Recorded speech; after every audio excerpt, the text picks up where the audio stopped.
Hey everybody, welcome to the podcast. So, if you don't know, about a year ago, my friend Monroe and I started a podcast called the Working Words Podcast. And while I don't normally do this, in today's episode, Monroe and I were interviewing my father about the history of Brown Farms. The more I got to thinking about it, the more I thought I'd really like to have that on this channel. I know some of you would be interested in that, and also I think it'd be really cool to have that on this channel. So that's why it's here. This isn't going to be a normal thing. This is not becoming a podcast channel. This is a 3.5 hour long podcast. It is very long. So if you don't want to hang out that long, I fully understand. It is also available anywhere podcasts can be downloaded or listened to. So if you have an Apple phone, just go to the podcast app, search Working Words, do me a favor and click subscribe, and you can find all of our content there. Also, there is a YouTube channel called the Working Words Podcast. So if you do enjoy watching podcasts and you would like to follow the rest of our podcasts, check us out there. Full disclosure and warning, when Dad gets real relaxed, he cusses a lot. And we talked for 3.5 hours about farming. So this is kind of more of a shop talk atmosphere, you might say. There's a lot of D words. There's a lot of S words, H words. There's no provocative language. There's no F-bombs. Just wanted to give you guys a heads up. If you are watching this with children, there's going to be some casual cussing in this one. And sometimes it's several words, and they just flow out like a garden spigot. I would say. Also, we were enjoying a couple beers in this, so if that's not your thing, I understand. I get it. It's not a normal thing on the show, so don't leave. But maybe don't watch this one if you don't want to. So there you go. You've been warned. Enjoy.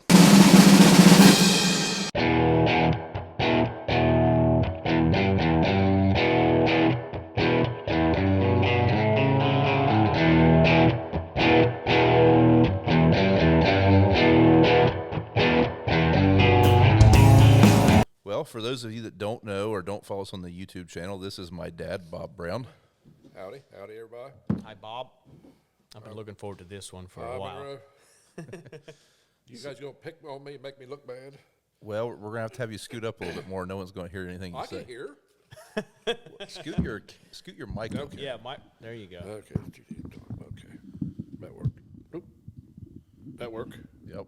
That work. You hear me? Yep. You Put can these hear things on. You don't have to if you don't want to. I don't want to. Okay. My ears aren't cold. They definitely won't be with these things on. Nope. Yeah. So in tonight's podcast, I thought we would talk to Dad about his farming career and some of the things he's seen change and how far our family farm has progressed. So our farm where we are sitting was bought by our family in 1929, and Dad was born in 1950. So he's been here for the majority of it. So I figured it'd be a good conversation. I'll have some cool stories. Yep. All right, Oh, so take us back to the beginning. When was the Great Flood? The Great Flood before my time. I mean, with Noah and the Ark. Well, my Great Flood in my lifetime was 59 probably. I was 9 years old. Okay. You had a big flood here? Oh, That's why not the here. that's why the flood high walls river, in or side of the Chillicothe. river. Oh, really? Chillicothe. Like the worst flood in Oh, yes. Like didn't Main Street flood? Yeah, Bridge Street. Bridge Street flooded. Okay, well, none of all them buildings were out there. Just a few. But the 4-lane had just been built. Maybe it was just 2-lane yet. But anyway, from, say, where Bob Evans is at, that was a field. Okay. All that highway was built up like that, but it washed it out. Really? It washed it out, 59 flood. So, okay, I guess the river's right there. So the river ran over into town, or what was this? See, they had to build all that up, Bob Evans, that shopping center with gravel and stuff, or fill, because it's slow. The river there floods. Wow. I Yeah. can't imagine having that much. I've never seen it on the... Well, imagine how much different it looked back then, too. I mean, Right. Yeah, and they've dredged the river out, helped. Okay. But the East End, all that was underwater. Down at McDonald's, wasn't there, but all them houses up through, where McDonald's, East End, Yeah. Wendy's, that was all underwater. Golly. you know where It was Bob the Harness's house is, right? Mm-hmm. There's water in his basement. Yeah. The old... Wait a minute. Not George's house, Not Bob's but house. The original. Yeah. No. not George's the house is the George's original. house. Yeah. Okay, Yeah. the one. Okay. Yeah, it's higher. Wow. Bob's is around the corner there, down. But either way, I've never seen the water that So high. what time of the year did this happen? I'm guessing in the winter, wasn't it? Yeah, I don't know. Yeah, it was No crops. Well, I don't Didn't know. ruin any what- crops no, then? I don't know. I really don't know. I'm just going to guess. I gonna say it's obviously wasn't alive. I'm guessing the probably- water was the ground was frozen. It rained a lot. Probably spring. Oh, I didn't don't- get- I Just a don't know. guess. But, I'm just saying, if not, if it got into Bob Harness's house, it ruined a lot of crops. But thankfully, probably weren't crops out at the point. But anyways, no one listening to this knows any locations we're talking about. Probably. But the last big flood since that is 5 or 6 years ago. We had one. It was close, almost. Really? Okay. Well, I'm gonna say within a foot, which is a lot because it spreads out. Yeah. How it goes. Yeah. But anyways, back to the growing up. Growing up. So that was in '59, but before that, I guess, what do you remember of our farm and what it was like back then? Well, I guess. I mean, at this point, it probably would have just been here, the home farm. Oh yeah, where we're sitting was the bank come down here and right down. But I mean, that would have been 230 acres total, probably, right? No, there was 263 in this farm. That was before Meade took their chunk? Yes. Okay. 263 acres, and Dad bought 7 acres across the creek, and that was probably in 70s. Okay, well, back to the 50s though. What was the 50s, operation? What were you guys doing for income? Because this was pre-shelled corn, pre-soybeans. Back then, not everybody, but majority of people farmed. I mean, there was you didn't farm 1,000 acres. I mean, everybody had a little farm, 100 acres, 200 So that's acres. all you farmed is just the main Just farm? right here, yeah. Okay. When Grandpa, they bought it in 29 just for depression, and I think it was like $15 an acre maybe. I was wondering what it. Yeah. Wow, 15. 15 or 25. I know the farm next to us. Joneses, if you're listening, I They hear this missed story a it lot. by a couple of weeks of getting it. They was a couple weeks late, or they'd probably bought it. But either $15 or $25 an acre. Wow. So 260 acres times 15. That's That's a lot what of they money paid back for then. the place. Yeah, well, that's a lot of money back then. I'll double your money right now, Bob. Yeah, well, you got that. Yeah, that's a couple of zeros to them. I think that, A few zeros. I think that car behind us costs more than the Yeah. farm times Right. two. Yeah, our that's problem. crazy. But yeah, and then I can. Well, back in the 50s, I mean, I know livestock was a big part of the farm at that point. Were you guys milking any cows? Was there any goats, pigs? Everything. We had sheep. Of course, we had chickens, hogs. We had a couple dairy cows. John Rich, my brothers, John and Rich, they were older than me, and I had a sister that's the oldest. She's still living. John and Rich both passed, and they milked the cows. And I remember Rich didn't milk one night. I remember Dad. Oh God, he was mad one night. He come in or something. Dad had a truck, and he hauled a lot of fertilizer stuff from Cincinnati and around different farms. Back in these days, not many farmers had trucks. Yeah. He had an old 52. I bet a trip to Cincinnati was an experience in the. Oh, Probably yeah. down 50, I'm And before guessing. that, it Right, was yeah. old. I don't know what it was before that, but he hauled a lot of ear corn. Everybody had ear corn, clean cribs out. And I can remember being little, 9 or 10, going with me a few times. So you just pushed it over to the bin sweep, right? And it augered Oh, it up. yeah. Yeah. The bin sweep was scooping. Now, was there a hay elevator to And put it in? Dad got the bright idea to make an elevator. Oh. He'd never seen any. There was wasn't none. He any made one. around. He took wood, 2 by 8s or whatever they were, and made like an elevator, like 2 foot wide. Yeah. And he found some chain of some kind he made to pull it, and that's what he pulled behind his truck. Well, no, he pulled here, around here he used it. I don't think he took it on the road, but around here. And I can remember that thing laying out there for a long time. I remember being in the back here in the pasture field at one time. That wasn't it. I don't think that was the one, Brian. This one, it rotted up, I don't know, 80s probably, before you were around, Okay. I think. So when he was doing this, was this in the 50s or early 60s? Oh, yeah, 50s and 40s. I can remember helping him, and probably in the early 60s, maybe the late 50s was the end of it, because people had combines started to become more popular. Oh, in the mid 60s, and more shelled corn, but we never raised soybeans back then. Didn't have a combine to do it. So what did I'm guessing Grandpa probably didn't keep records like we do now, but what did the cash flow look like in the 50s? I mean, when were you selling stuff and bringing money in? Well, I don't know. I remember he I guess you'd have been 10. He would, yeah. I remember he would put the corn in the cribs and take a loan on it like we do today. So But they had that back then? Also, if he kept it after the first year or a certain time of year, if he didn't get rid of it before that, he had to pay personal property tax on it. Even in the 50s? Wow. Yes. And I'm going to say the 60s when that went off. I'm thinking. I know I've heard you talk about that. I didn't realize it was back then. I too. think Indiana's had it until just the last few years, maybe. And that's, So we're talking a corn crib, not a bin. corn crib. I mean, we still Now they're all full of junk. Yeah, we There's got still a lot one of corn that's cribs still- around here. They're full of junk. Are they the type you pull in and you have to crib on each side? The one was, the one out there fell down. Because you still see quite a few of those around. Yeah, well, you see All the the wire ones, round ones, like a bin of Oh, wire. yeah. You Well, see the wooden some of ones them. here all have hatches in the roof. I just assume that's where Yeah, you that put an was the elevator, newest like a one. hay We built- elevator. Dad built that in probably in the 70s, I think, early 70s built that one, I believe it was, maybe late 80s. Didn't have to shovel into that one, huh? Oh, yeah. Oh. Shovel in the elevator, or shovel it out. Right, okay. But we had an elevator, John Deere 50-foot elevator, and he bought probably in the, I don't know, late 50s, a different elevator than what he made, and that was probably one of the first ones. But that's how we loaded our cribs. But when we'd go out, and when he'd go out to somebody else's crib, he had bought a little one you pull behind a pickup, or my pickup, the big truck was about 30 feet, 25 feet, and I think it had a gas engine on it. Wow. So technically, you could say your dad might have invented the elevator, just didn't patent it. Well, I suppose there was probably some. Maybe he's seen a picture of one someplace, but I know it was homemade. It wasn't Right, bought. yeah. That's cool. it So the only engineer he could cuss was himself. That's right.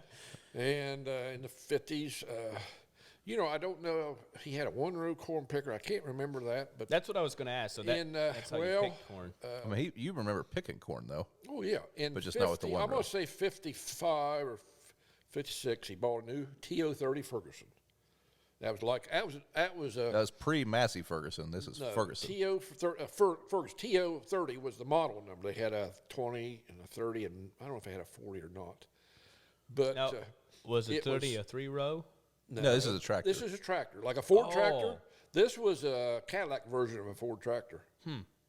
It had the tractor's 3-point hitches have draft on them, and Ferguson come out with a new draft system when you're plowing and picking up and this and that. It was kind of the Cadillac of a Ford back then. Gotcha. So this is 56, you say? Well, the tractor, I just looked it up this morning. I was wondering when it was made, and I think it was like 51 to 55. So he bought it, I want to say, in 56, maybe 55. Do you remember what a tractor would go for in that time? I mean, a couple $1,000. So Dad took notes, folks, for you guys listening. I looked it up, and the Ferguson was, well, it doesn't say what it didn't have on there. But like it weighed 2,800 pounds, 28 horse at the PTO. Wow. 28 horsepower. 24 at the drawbar. And So our lawnmower has more power than that had a tractor. 10-gallon fuel tank, weighed Golly. 2,800 pounds. I bet the lawnmower weighs more too. Wow. And that's what I broke my teeth on, cut my teeth on, and I was probably 8 years old. When you say cut your teeth, you don't mean actually cutting. Started driving. About 8 years old, I started driving. He let me drive it. So what was your job? Well, I can remember plowing with it, but just dragging. Back then, we'd mow-board plow. Then you'd take a drag and drag it down, smooth it out, then disc it to plant it. But back then, it was... What kind of plow could you pull with a 24-horse tractor? Yeah, I was wondering. What do you think? One shank. No. Two bottom. No. Or, yeah, I mean bottom. Not real That's- fast. Two bottom. Oh, You 3 probably mile weren't an going hour very probably. deep. The tractor doesn't go, I think it was 11 mile an hour top end on it. Oh. And it'd go about, well, yeah, you could go 6, 8 inches. Wow. 6 inches, but maybe 8. It was. The don't know. funny, well, I don't. The funny thing is, you take a 24-horse tractor pulling 2-bottom plow. That's impressive. And now the big tractors, when we got the 44 version, 125 horse, a 5-bottom plow, maybe a 6-bottom, that's pretty well it.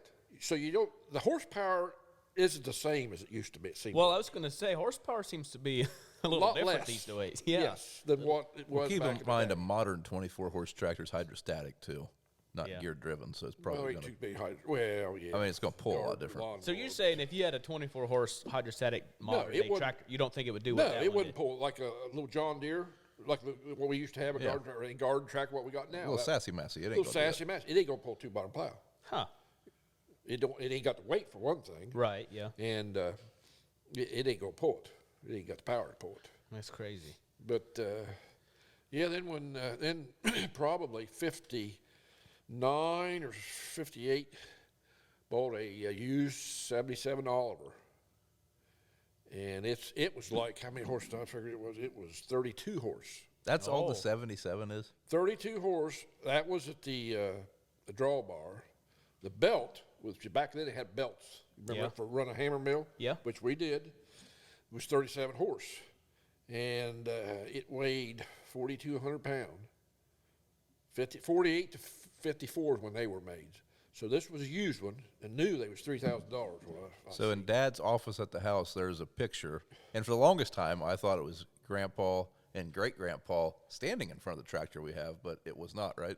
There's a picture of my grandpa and my great-grandpa standing in front of this Oliver 77. suit and tie. Apparently you wore a suit and tie when you went and bought a tractor back in the day. Oh, Bought off Drummond's in But town. that wasn't the tractor, right? That was just No, one on the I showroom? don't think that was the tractor. I don't think it was. I don't think it was. Makes for a cool story if we say it is, though. Well, Yeah. I guess but so. that wasn't. But they bought that tractor, then they put power steering so I could drive it.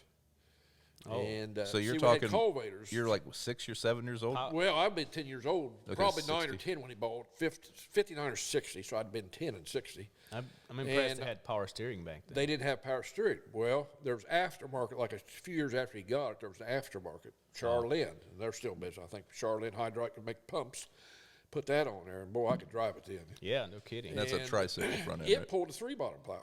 Or bicycle. That's what I put. Rope trip. You run that thing all day, and you knew you did something. But, you know, it was great days. Yeah, you probably just kicked up the air seat a little bit and turned the Oh, yeah. AC and turned the radio up. Oh yeah, I'm sure. Kicked your feet It back. had a spring seat. That thing would just bounce. It wasn't spring. It was a torsion like rubber torsion bar thing. Oh like. yeah. And boy, when it went bad, we finally just locked it together because so to hold it up because God, they was expensive. Yeah. So what was the one that Aunt Joy got hurt on? So Dad's sister's 12 years older than him. Yeah, she got run over right over the hill with the tractor.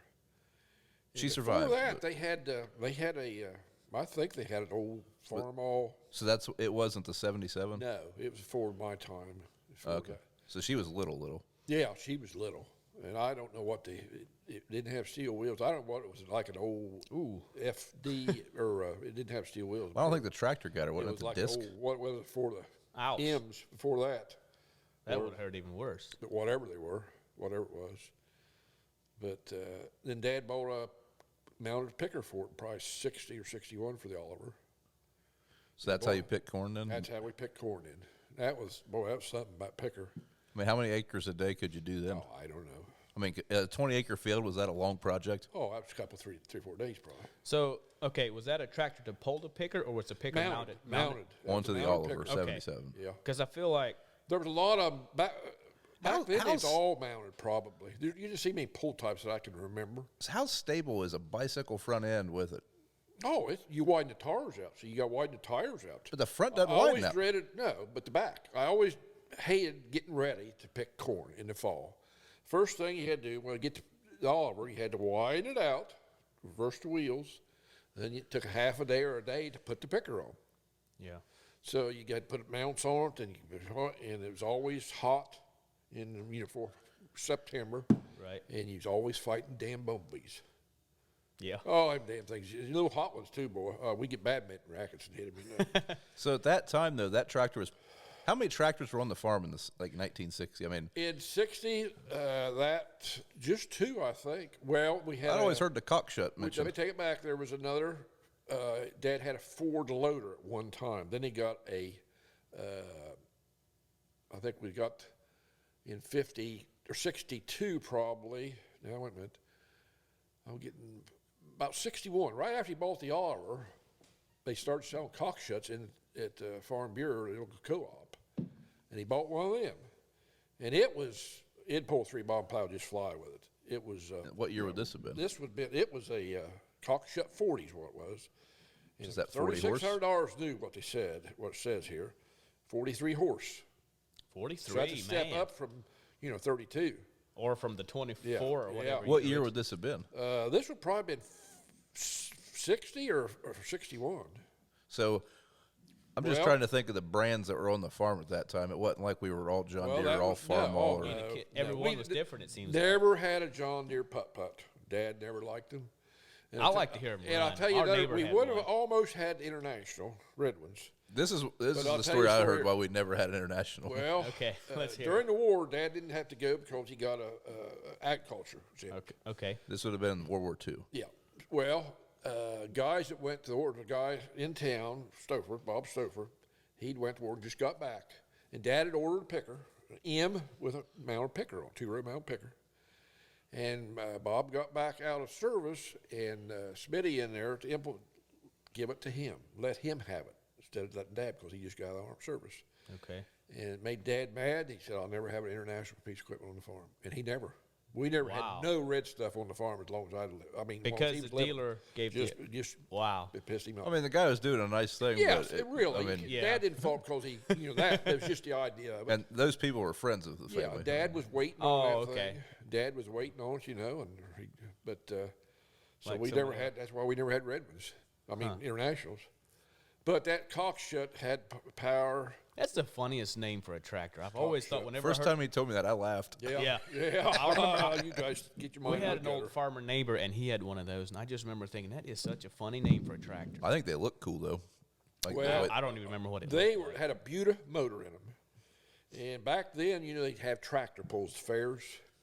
Yeah. But that thing would walk the dog through. Now, these are all gas. So it was a pulling machine. Oh, after in the years later on, they've become extinct because the tractor pullers were getting them because that rear end was so heavy. Oh, okay. But these are all gas. Gas. Well, they made a diesel later on. But I mean, the ones These you were guys all had were gas gas. we had, yes. So how were these tractors hand crank start? Oh no, They had the Oliver did. It had a crank, and I remember Dad cranking it. I can Cussing a remember little bit. probably in the 50s we had a John Deere baler. Late 50s, he bought new. It was on the side. It went out the side. The bales. I don't know if you've ever seen them. I don't remember. No. Well, it picked it up on the right side, and it baled it. That went out to the left side, I believe, or vice versa. But the bales were like 250 pounds. I mean, they were just enormous. Oh, wow. You couldn't make it smaller. And it had a Wisconsin, like 20 horsepower crank, and Dad broke his wrist with that damn thing. My dad had several of those. But were they twin cylinder or 4-cylinder Wisconsin? This was a 2-cylinder, I think. Okay. The ones Dad had were 4-cylinder. This was back in the late 50s probably when he got. They did have those 4-cylinders at one time, I think, on balers, but maybe this was later. Yeah, this was earlier in the years, and it probably, I don't know for sure. But my God, that bale, you couldn't make a 100-pound bale. They was all way over 100 pounds. Really? Oh, it was just, you wire And tie. you wired? Oh, wire tie, Oh, yeah. that's hard on the hands. Oh, God, yeah. I hated wired. Then he got rid of, in like mid-60s, he got a New Holland baler. So were you expected to stack 120-pound bales? Oh, shit. 2 people? So the barn is big enough. No one stacked a bale in that thing. But They just fell. yeah, I'm serious. The old barn out there, we could put 100 or 2,500 bale in it and never touch a bale hardly. Just let it drop in the top, and they just fall. Okay. The barn's just so tall and big that big. they just make a big pile. Gotcha. But but the picker, we got that. He wouldn't let me run it. Dad would not let me run that picker. It was a dirty job, Jesus God. How dangerous was it? Well, he's afraid to get hurt with it. Get in it because so many people got hurt with their pickers, unplugging them. There's so many farmers. Yeah, I read a story. I remember of a guy getting hurt in a corn picker, and I don't remember what he did. Well, isn't there a fellow in the area in town with one arm because of one? Oh, I'm sure several. So how did boy I went to school with got one caught. It was his own fault in a pull type picker. So was the picker that close you could reach out and stick your hand in it? Not down there where the snapping rolls were, husky rolls. You had to get off and unplug it if you did. But in the back, you could where it shucked the husk off. You could. There's rolls there. I was just wondering how people were getting hurt. Were they trying to work? Probably leaving it in gear and go out there and unplug it. See, now they got stripper plates pull it down through. These had husky rolls that pull it down through. There's no plates. It just keeps going down through and the ear pops off.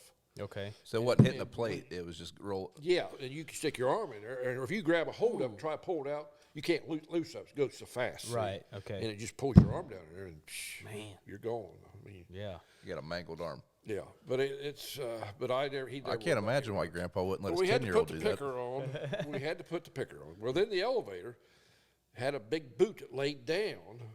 We had you had to put that on. You had to move the trucks, or what we call trucks, the axles. Had to move them back. I think it was back or forward. Yeah, back to get it so it wasn't so heavy you couldn't pick it up. Okay. So that was another job. Well, then after we got that, we had wagons that had dump hoist beds on them. Okay. And what that was, we had to get the wagons, which of course it's usually, hay wagon, didn't have any sideboards on them. So we had to put all the sideboards on them, and we keep putting them on, and they was probably 4, 5, 6 foot tall. So that's what you picked into? Uh-huh. Before the gravity wagons, yeah. Okay, so you didn't have gravity wagons. Yeah, we didn't have gravity wagons. So basically, you were making a silage wagon out of it. Well, then we made silage wagon out of it, too. That's another thing. We did that, too. But we got the wagons. To raise them, we had a thing called a Bearcat. It was a hoist, a cylinder on the back of the Ferguson tractor. Wow. So mounted on the 3-point hitch, and there was a stabilizer bar. It went down. When it picked up, it go down against the ground, so it didn't tip the tractor. But you had to move the tractor or the wagon forward a little bit, about 1.5 foot. Yeah. So you had to unhook it. Well, Dad didn't like that, so he put a tongue, same tongue, but he moved back about halfway and put a clavis like so he could pull it that way. Okay. So he didn't have to unhook it. Hook the chain to it, lift it up. I bet you guys were like, this is the bee's knees. Well, then you took the back sideboard out. Then you had to dump it off the back. Rake it out with a. Did it pick the wheels and everything up, or was the wagon? Just the wagon. wagon was built it so just that like a dump it would truck. come off the frame? Dump wagon, without a hoist. Well, okay. And silage, we used to fill a silo. We had cattle we'd feed. We'd fill a silo. Well, we had to put taller sides. We took them off and put regular sides on. So did you have a They was taller and a big tall gate, and it was. Them sides were probably over my head, 7 foot or 8 foot. So were you filling the silo with haylage or silage? Yeah, mostly haylage. A couple of years we did corn. And you'd chop into the wagon? Yeah. So you chop in the field? Dump it the same way, dump it in the elevator. Okay. The elevator was up on the bank, would reach the silo. So that's why the silo is right up against the bank. The bank barn's got a bank, it's just, 10, 12 feet in the silo. You reach it, just would reach it. And I remember you'd dig that out. Well, what you do, we'd dig the sides. You dig it out, you couldn't reach it. So we dig the sides out, and it keeps sliding back, see? Okay. We had a big end gate you raise up, and you prop it up with a pipe. So you was underneath the end gate. So hope the pipe don't fall out. Well, once in a while, you dig that out, and all of a sudden, the goddamn thing breaks, and down it comes, there goes the pipe, too, and you're in it. And you're buried. After you got a knock on the head. Yeah. So at one time, farming was one of the most dangerous jobs that you could do, and now I'm starting to realize why. It sounds like they had to come up with a lot of their own engineering on a lot of things. This is the Elevators reason too, there's a lot of dump labels. boxes too. Yeah, back then. That's crazy. This is the reason there's labels on things. Yeah. I don't know. It's so safe now. It's not, what's the fun in it? Yeah, it is. The good old days, Yeah. But you never know if you lost an arm or a leg. We fill. My job's usually pulling the wagons in. I was just little, and I'd pull the wagons in, and John Rich and his buddies from school would come and help in the hay and stuff and unload it. And, did you have to pay them? Oh yeah, quarter an hour or whatever. Wasn't much. Oh man. Back then, but after Did you have to feed them? But John was 7 years older than me, and Rich was 3 years older than John. So all the boys were older than me. Now, I was just little, But as soon as we got done, they'd all jump on the Ferguson, riding on the hood or wherever they get on, and go down the creek, go swimming. That's about a 3/4 of a mile drive. That's how they clean up. It's hot and sweaty. But the guys had time. But anyway, I don't know. It like looking back at that does look like a good time. I don't know. It's just there's something about the simplicity of it. Yeah. It sucked, I'm sure, but it's the good old days. It was the good old days. I hate getting things ready, but I'd love to see pictures. Not a lot of pictures. I don't know. No YouTube. You didn't have a YouTube back then? No, it was a little later for Super 8's come out. We got some of them. We never did get converted over. So back in the late 50s, early 60s, what'd you do for fun at this point? I mean, I know that you were. How much more fun could you have with getting? What else did you do? You didn't have to do anything for fun. No. Well, for one thing, I know for a fact everyone in this area played basketball. Oh yeah. Even then. Oh yeah. Oh yeah. Well, see the basketball hoop out there in the barn. Guys, cow and horse. Huh? Or real basketball. I think they played really aggressive basketball. Oh, okay. It's up where the hay was out, so we couldn't play basketball until we started feeding cattle in the winter. Yeah. So them cattle would eat good for first month or two. Get the basketball court get clean. room. Dad just gave us. I wonder if that was help. by design. So in the winter when there wasn't as much to do, that's the only time the basketball court was open. Dad gives all kind of help. God damn it, you're feeding them too much hay and wasting it all. Dad, we got a game next week. Yeah, but every time somebody come, we clean up, make a little more room. But John's friends, Richie's friends. So how many people would come up? Was this only on Sunday? Saturday, Sunday, sometimes Tuesday night or week. How many people would come over and play basketball? Oh, there'd be half a dozen or a dozen. Usually half a dozen or a dozen or so, maybe more. Yeah. How many basketballs ended up in the cow shit? A lot. Rinse them off. If you did stack the hay up back at the manger, then they's going down in there. Probably just rinse them off in the watering trough and back at it. Huh? The watering trough wasn't there. It was Wipe up it to off. waste. Just wipe it off the hay. Wipe it off the hay. Go on. Yeah, I bet they didn't even do that. Yeah, he's all hot, sweaty anyway. Shit. I bet that basketball felt good in June, or not June, January, February. But, no, we had a lot of games in there. My God, I wore the floor out. The tongue grew, and it's getting thin, but had a lot of good times in there. Is that the only, you wouldn't play anything else other than just basketball? Oh, hell, it always ended up corn cob fight. Oh. He's talking about on a basketball game. After the basketball, Okay. in the afternoon or sometime, it ended up corn cob fight. Yeah. Oh, yeah, corn cob. That sounds like it. Well, not corn cob, not corn not cob actual fight. ear corn. Corn cobs. Not an ear corn, though. No, Just a well, cob. That's 'cause the sometimes ear it corn might would have hurt. sometimes it might have had some on, but yeah, you get up in the top, high, it ended up corn cob fight usually. But I mean, growing up, you played baseball too, right? I mean, didn't they have Little League? Little League just started when I played Little League, and it was just at the schools. They had a diamond, and nothing like today, Little League Park. But football wasn't a thing around here We yet. need football. We played football, but we didn't have any. The school didn't have any. But I remember playing football stuff. But Hey, did they have you were in 4-H, right? 4-H, yeah. So Dad always used to tell me a story about the county fair back in the day, and Uncle John driving out to the county fair like someone's camper. No, it wasn't It was a camper. school bus or School something. bus. When he John was like 14 years old, and Landon, my grandson's coach, and your coach too, basketball coach, Dressback. His dad would run around with him, same age, and he had an old school bus they fixed up, and nobody'd drive it, so by God, John drove it. He's 14 years old. Oh, man. And that's fair's 10 miles from here. They What made it driver's out there. license? Yeah, John do anything. I mean, he was daredevil. But you used to talk about back then to stay out at the fair, you'd just take a grain truck and put cots We in always took the truck. Yeah, Had to invent their own camper, too. put a canvas over it, and put boards across the front, had a 2-tier cots, or Man. place to sleep. Then they got fancy and they put camp lots in, or you had electric, and they wouldn't let us take the truck. We had to use a camper, or we had to go down by the cow barn, stay no electric. Oh. So they ruined that. Good old days. Good old days. There was probably Well, I mean, 30, this was hot. there was probably 30 or 40 that trucks. was camping. That was, yeah. In the Some of them camp in the barns. My goodness. Yeah, but it was not near the people, and Right. everybody knew everybody. You didn't have to worry about somebody stealing something. Yeah. Everybody knew everybody. And Dad and Rich and John, and they helped build some of the barns out there. Oh, used really? to be out there. Yeah, used to be. They're long gone now. Yeah, they're Okay. gone now. So But, what chores would you have to do, like as far as livestock? Do you have Well, feed anything? Or? thank God the milking was over when I come along. Okay, I was going to ask. Rich rode the cow. Dad, they got rid of it, I don't know, probably late 50s, probably. Okay. Yeah. Well, So after you were rode the still cow- alive, but you weren't old enough to milk yet. No, 9 I years didn't. old Oh, or something? no, they didn't. 8 or 9. Yeah, I would. And but we still had chickens. It got rid of the sheep. We still had chickens and cattle, of course, and had Pigs? hogs. We'd raise.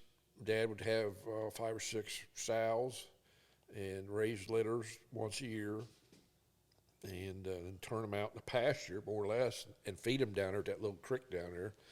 We'd soak corn and wheat or oats, Yeah. and man, soak it. Yeah. When it gets 24 hours old, Good and rank. oh my God, and them hogs will run over you to get to it. Now I Yeah. ain't kidding you.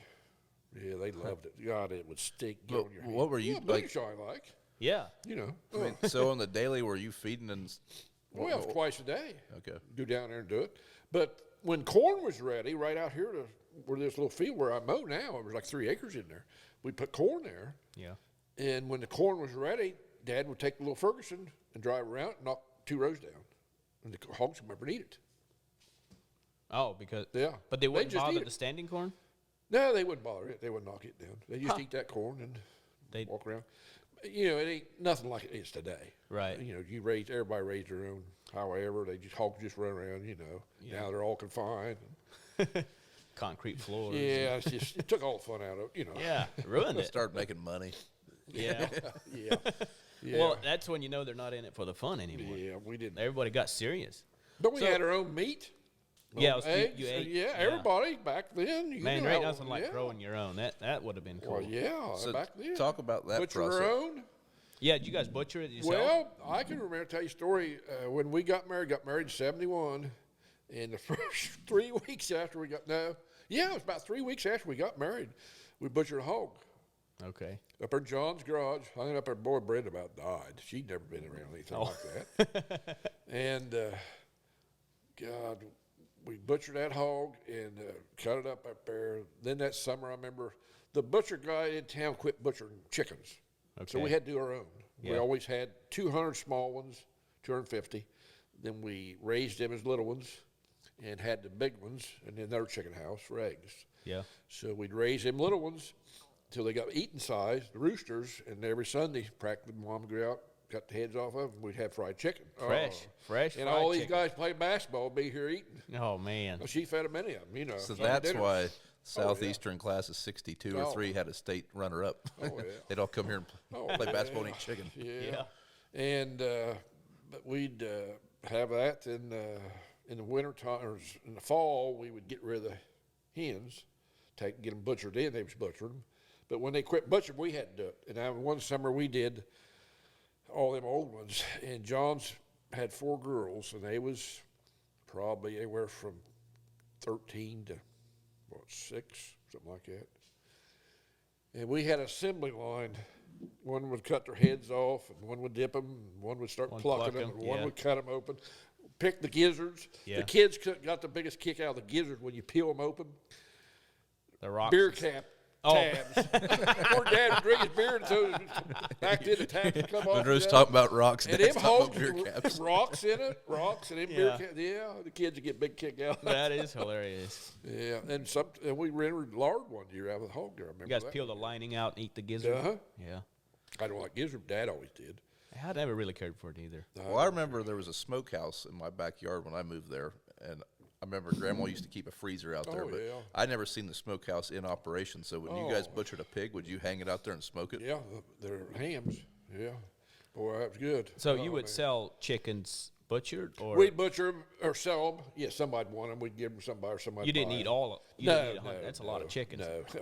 And pigs, and you sold those too? We I'm sold guessing? market. Yeah, we just butcher our own stuff. So farming was more of a mix then. Oh, yeah. You would grow your own You crops could- to feed your own animals. How else could you make it? Right. You know, It's not like it is now. Now 20 we have acres one guy corn, yeah. raising all Yeah, the pigs, yeah, another guy raising yeah, all the right. food for the pigs. Right. I mean, to grow the bushels that we grow now, back then they would have to have Oh, my 10,000 God, acres. Yeah, there ain't no way. Really? That much? I mean, I mean, you were probably growing 70, 80 bushel corn then.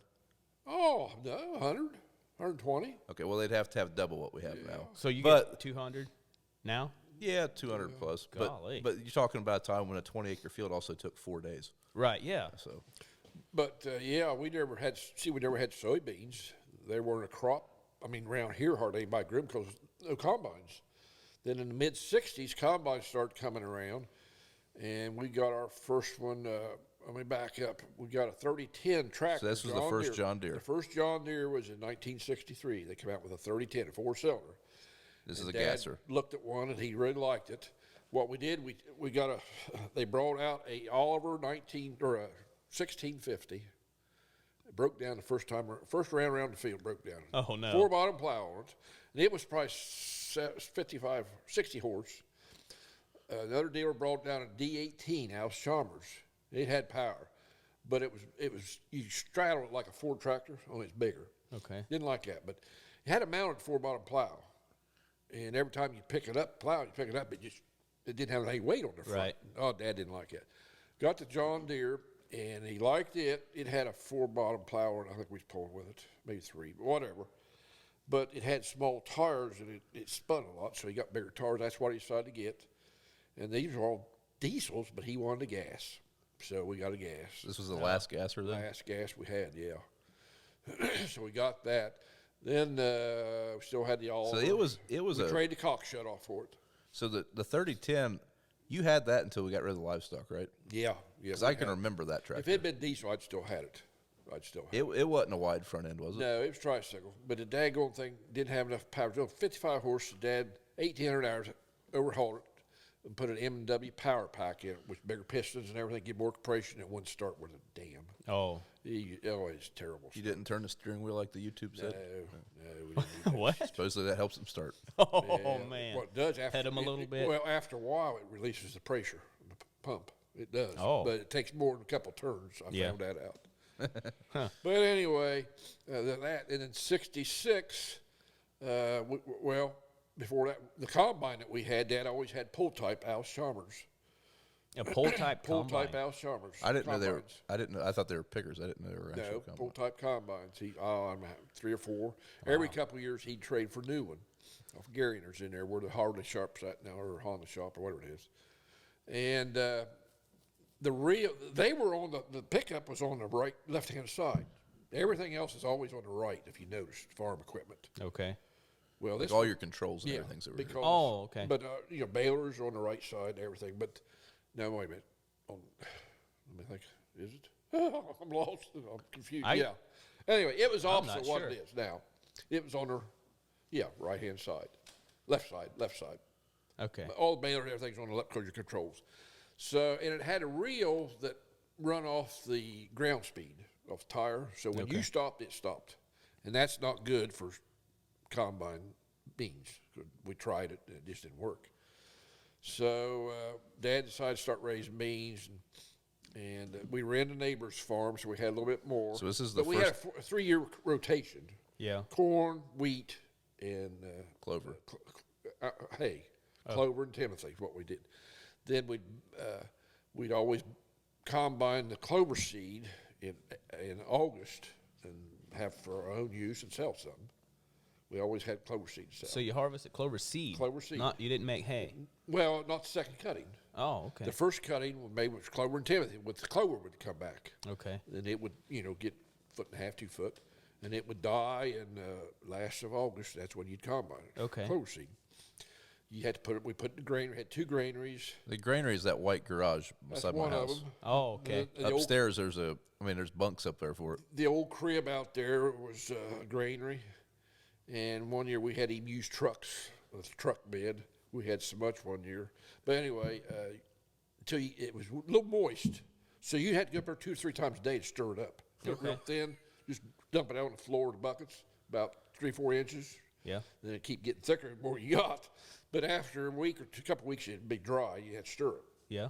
But if you didn't stir it, mold. So it was just enough. So what moisture. would you use this for? Was it Hay. just They'd Clover plant it hay. the next year. Seed, okay? clover You hay. use a seed to replant. Okay. Hay, clover hay. And then whatever they had left, they'd sell. Yeah. Okay, so it was a seed to plant. Okay. So the Al Chalmers would do a great job.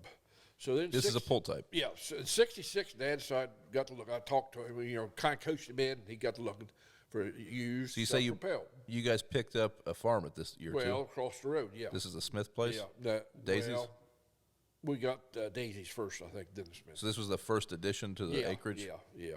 So we had a little bit more. But anyway, we didn't have crib space for the extra. So combines coming around, shell corn. So that's what. Yeah. So Well, yeah, shell corn don't take up near as much room. well, we didn't have room for it. Oh. But we got better priced elevator. They charge you for ear corn back then. But now it's just kind of course, nobody takes ear corn in there. Right. But so we bought that. What was it? It was a little E, Gleaner E. Gleaner E, bought up to a Which- circle wheel. Was that Alice Chalmers? Al Chalmers up to. Did they Did make Gleaner Gleaner? own Alice yet? Or did Alice own Gleaner yet? Yeah, So it said Alice on the side of it? Alice. Yeah, it said Baldwin Brothers, but it was Gleaner. I don't know. Then it started saying Alice Chalmers a little later. But the 2-row head, and Dad 10-row, 2-row head combine. 10-foot platform. 10-foot platform. So now both of ours are 40 foot and they make 50s. So Wow. Yeah. So this 10 foot's combine, pretty small. and the bin was probably 30 bushel, maybe 40. What are you talking about? Platform. Grain Platform's head. a grain grain head. head. like what we cut beans and wheat with Oh. Yeah. Okay. So 2-row for corn or 10-foot. for beans. Yeah, that's That what is this small. was. Yeah, that's Wow. what this was. It had a cab on. Luckily, it had a cab. No air Enclosed? conditioning. Oh yeah, no air Man, conditioning. He was living it. Oh, God, yeah. You're living it up then. And had 2 little fans up there. Oh, fans. Oh, God, they weren't much. But anyway. Forced air. I couldn't stand the dust because I've had allergies, and I couldn't stand the dust. Right. So I'd shut that damn thing up. Dad wouldn't run it. He just would not run it, and he'd wait till I come home from school. Really? Yeah. So Dad's been the combine operator the whole time that we've had a self-propelled combine, and it dawned on me. He hardly ever run it. It dawned on me about 6 years ago. The only way I was going to get to run a combine is if I bought one. Yeah, I remember you saying that. So I bought one. Must have enjoyed it.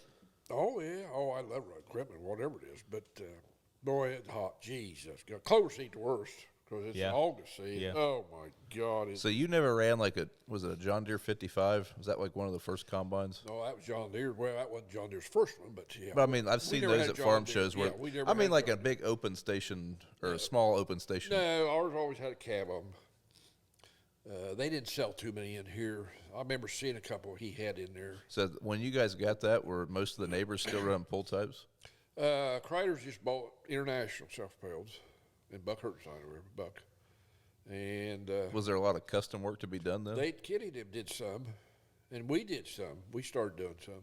So when we say custom work, we mean when I got someone out else school, paying you to combine yeah, for them. when I got out of Combine there. school, Okay. 68 when I graduated. Of course, that's when I got my 40-20. 68, that You got it in 69, remember? It's 69, the fall. I graduated 68 in the fall of 69. Well, I don't know. 68, fall 68. It was, whatever. But got that, and then we decided to So trade. 40-20, what's this? This is a John Deere 4020 tractor. 95 Oh, horse. okay. When I got 95 horse? So Man. Dad bought the main tractor on the farm the year after he graduated high school. I That don't way think you could do that now. Bud Smith, that way, pay cash for it. Wow. Yeah. Well, I had Dad give us, all of us, a calf. A Oh, cow. oh, A okay, cow. yeah. And that cow was our calf. And I saved my money. So you got a cow every year out of that. Every year. You got a So I calf every year out of that Yeah, cow. calf. See, and I saved enough. And then we got $300 out of that. Big money back in. Probably $200 to $300. So you paid cash for your first car and your first tractor. Yeah. Yeah, How I many saved up. cows would you Then have? I to- got more cows. I got 3 or 4 then, and then got a few more. Oh, I was just gonna say, how many Not calves just- would you have to yeah, sell to just buy a the one tractor calf. nowadays? No, I got during high school. I got a little more. Okay. So were you buying into the farm basically at that No, point? I wasn't. No, Dad bought all the stuff. But I mean, Well, the cows then, that you were yes, buying. I started when I bought my tractor because we were in some ground. Well, I mean the cows though. I mean, you were buying cows when you were young then and growing your own then? No, he just gave them to us. We Okay. never bought the cattle. So that was how he helped you Then start. when John started, 72, 71. So I guess we need to back up. Yeah. Much like my brother and I, Uncle John went away from the farm for a while. When he got out of school, he went to paper mill and worked. And he got married, didn't like the paper mill. And he was mechanically inclined and liked working on cars and this and that. And he helped a neighbor up there had a garage, Marvin Miller. And he helped him. And he's all the time tearing up something when he's a kid. He's all the time tearing up something. I mean, just Dad would get so mad at him. Like tearing it up to see how it worked, or Yeah, just or making something out of it.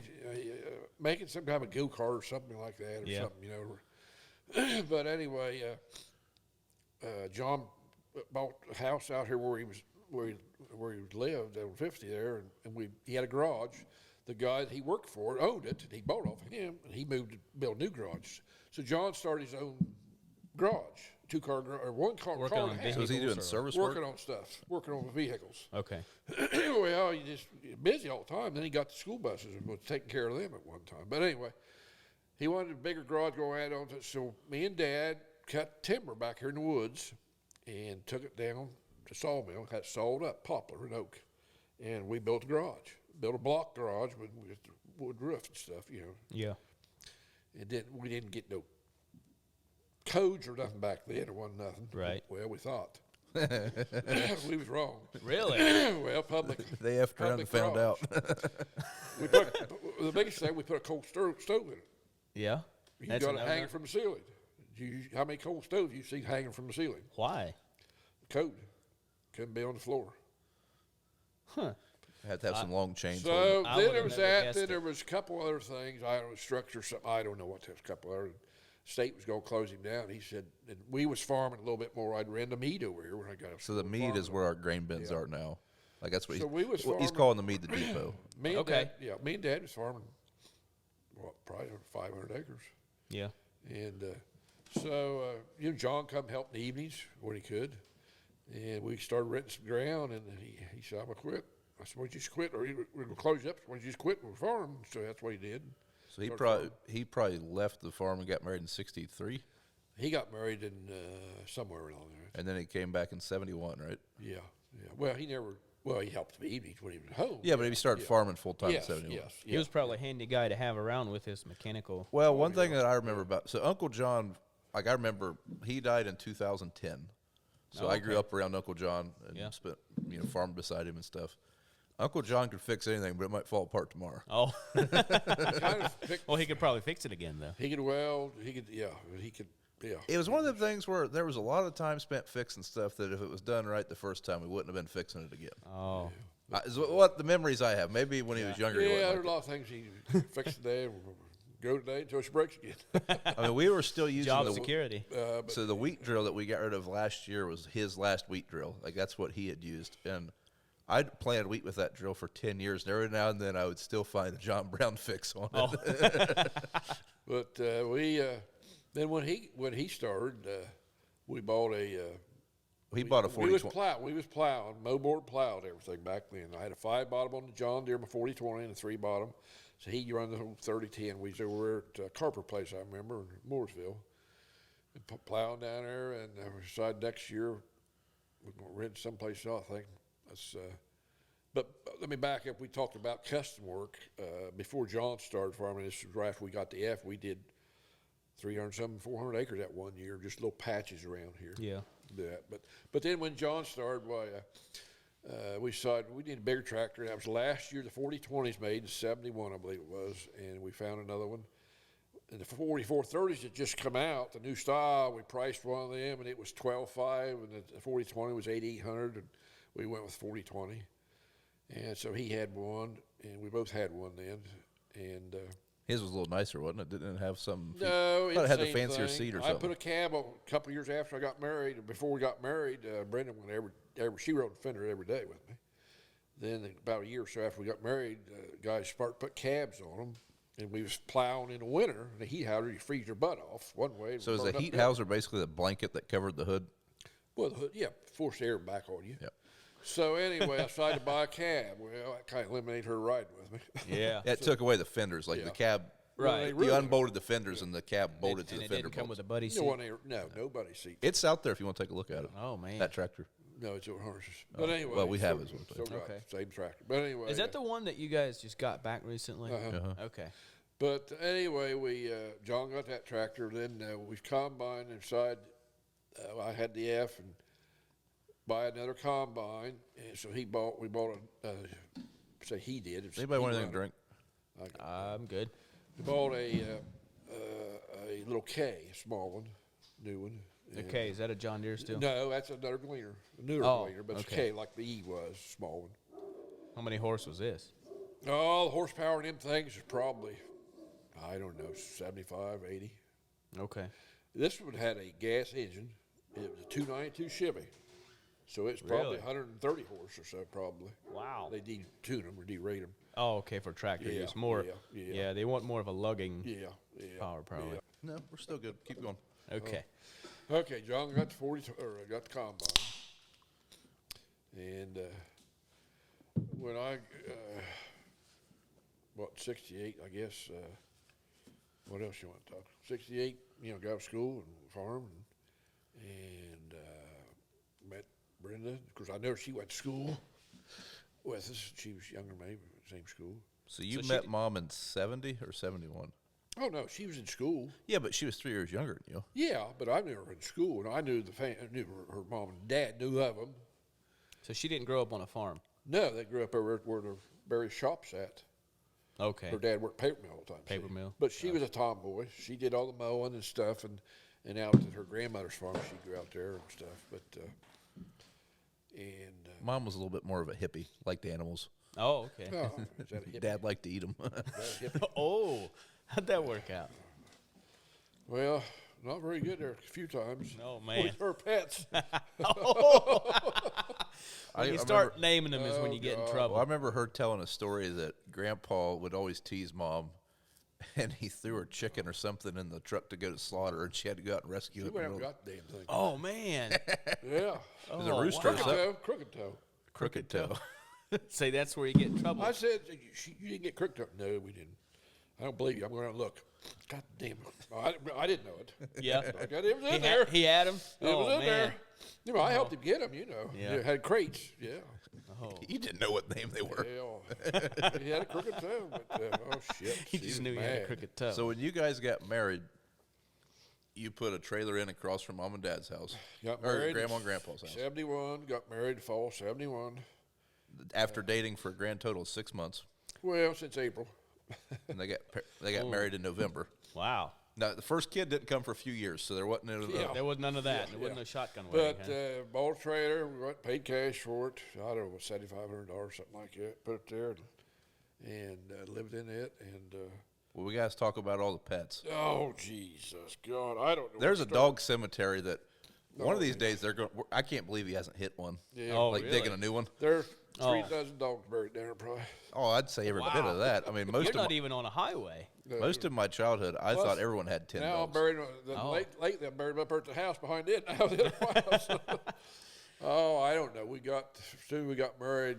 We got. She liked She had dogs, huh? She had a wiener dog called Jingles, so we inherited it. And that damn thing, it was a Is this the one that? ball player. I mean, it was crazy. Really? You threw the ball, that damn dog would get it. I mean, throw it over the hill. Yeah. Might be 2 or 3 hours, but here she come with it. Then we decided she wanted another dog, so we got Benny. He was a Boston Terrier. Yeah. He had one white eye and one black eye. And it wasn't 2 months later, she wanted another, so we got Buffy. She was a little runt, kind of, Boston. And she was a hunter. You let her out, and she'd go back to the woods squirrel hunt. She We'd bring go you parts. look for her, and Jesus, I don't know how many times we'd go looking for her, she wouldn't come in. Hey, you walk right by her. She'd stand and look at a tree, squirrel, Oh yeah. and you walk right by her, she wouldn't whimper or nothing, you wouldn't see her. Wow. But then we had, When did the parrots start coming around? well, it was a couple years. Monroe don't remember the parrots. I Couple, don't a remember couple seeing a years parrot, after no. we got married, her aunt lived in Springfield, Missouri, and she was pretty close to her, and she wanted us to come out, so we went out, and then I always wanted a parrot. My aunt had a parrot, Joe, and he'd talk, and so we went out, and we went to pet shop. Of course, there was this parrot there, and I said, we're going to get this parrot.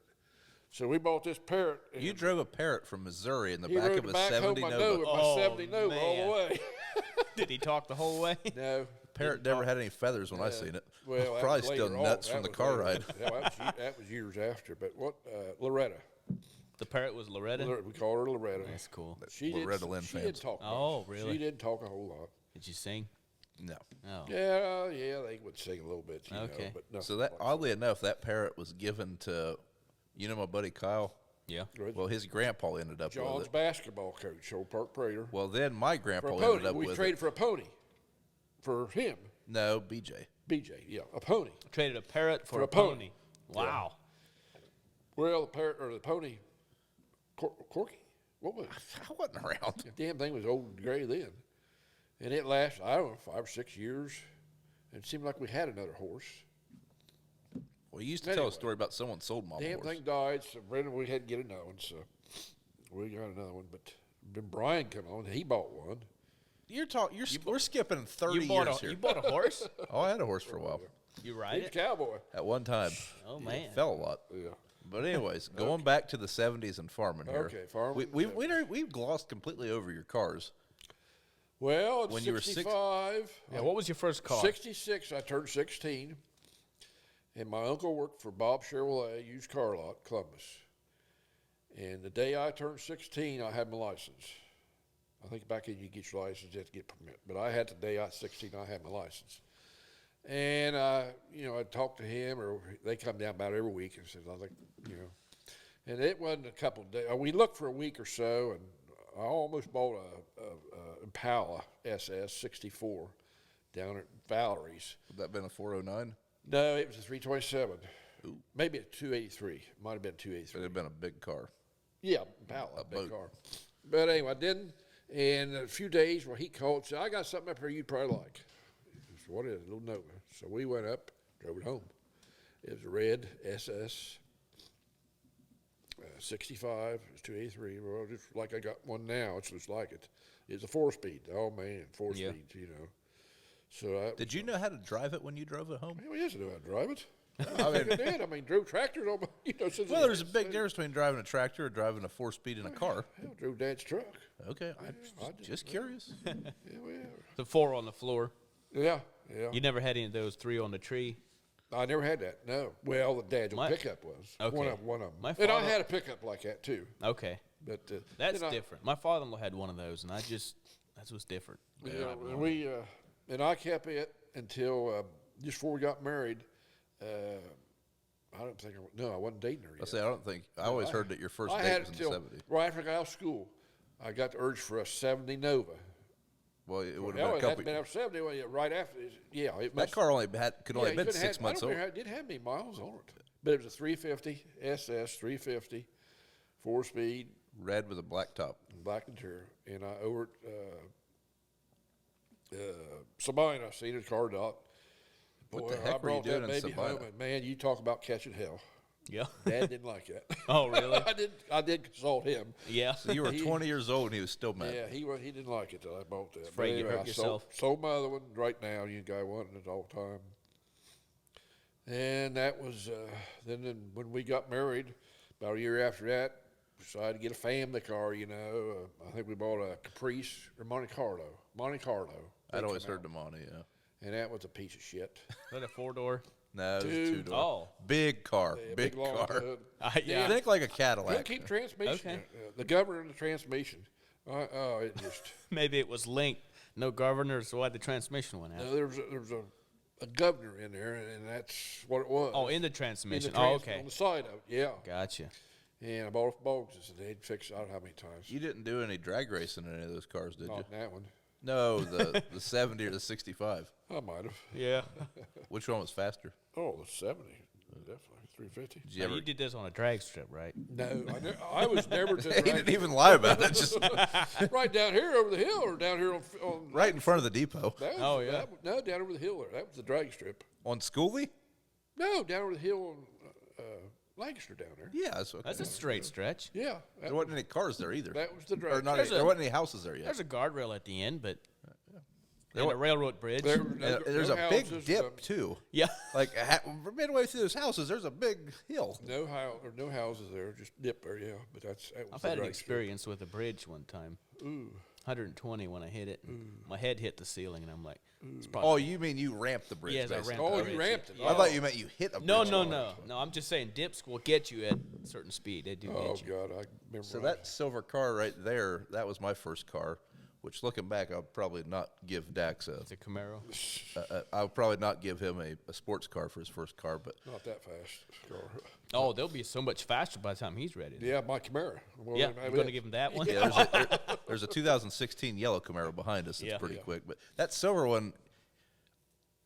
So I mean, 145 miles an hour is pretty quick, and the slightest bump makes the whole ass end kick out. Gets a little light.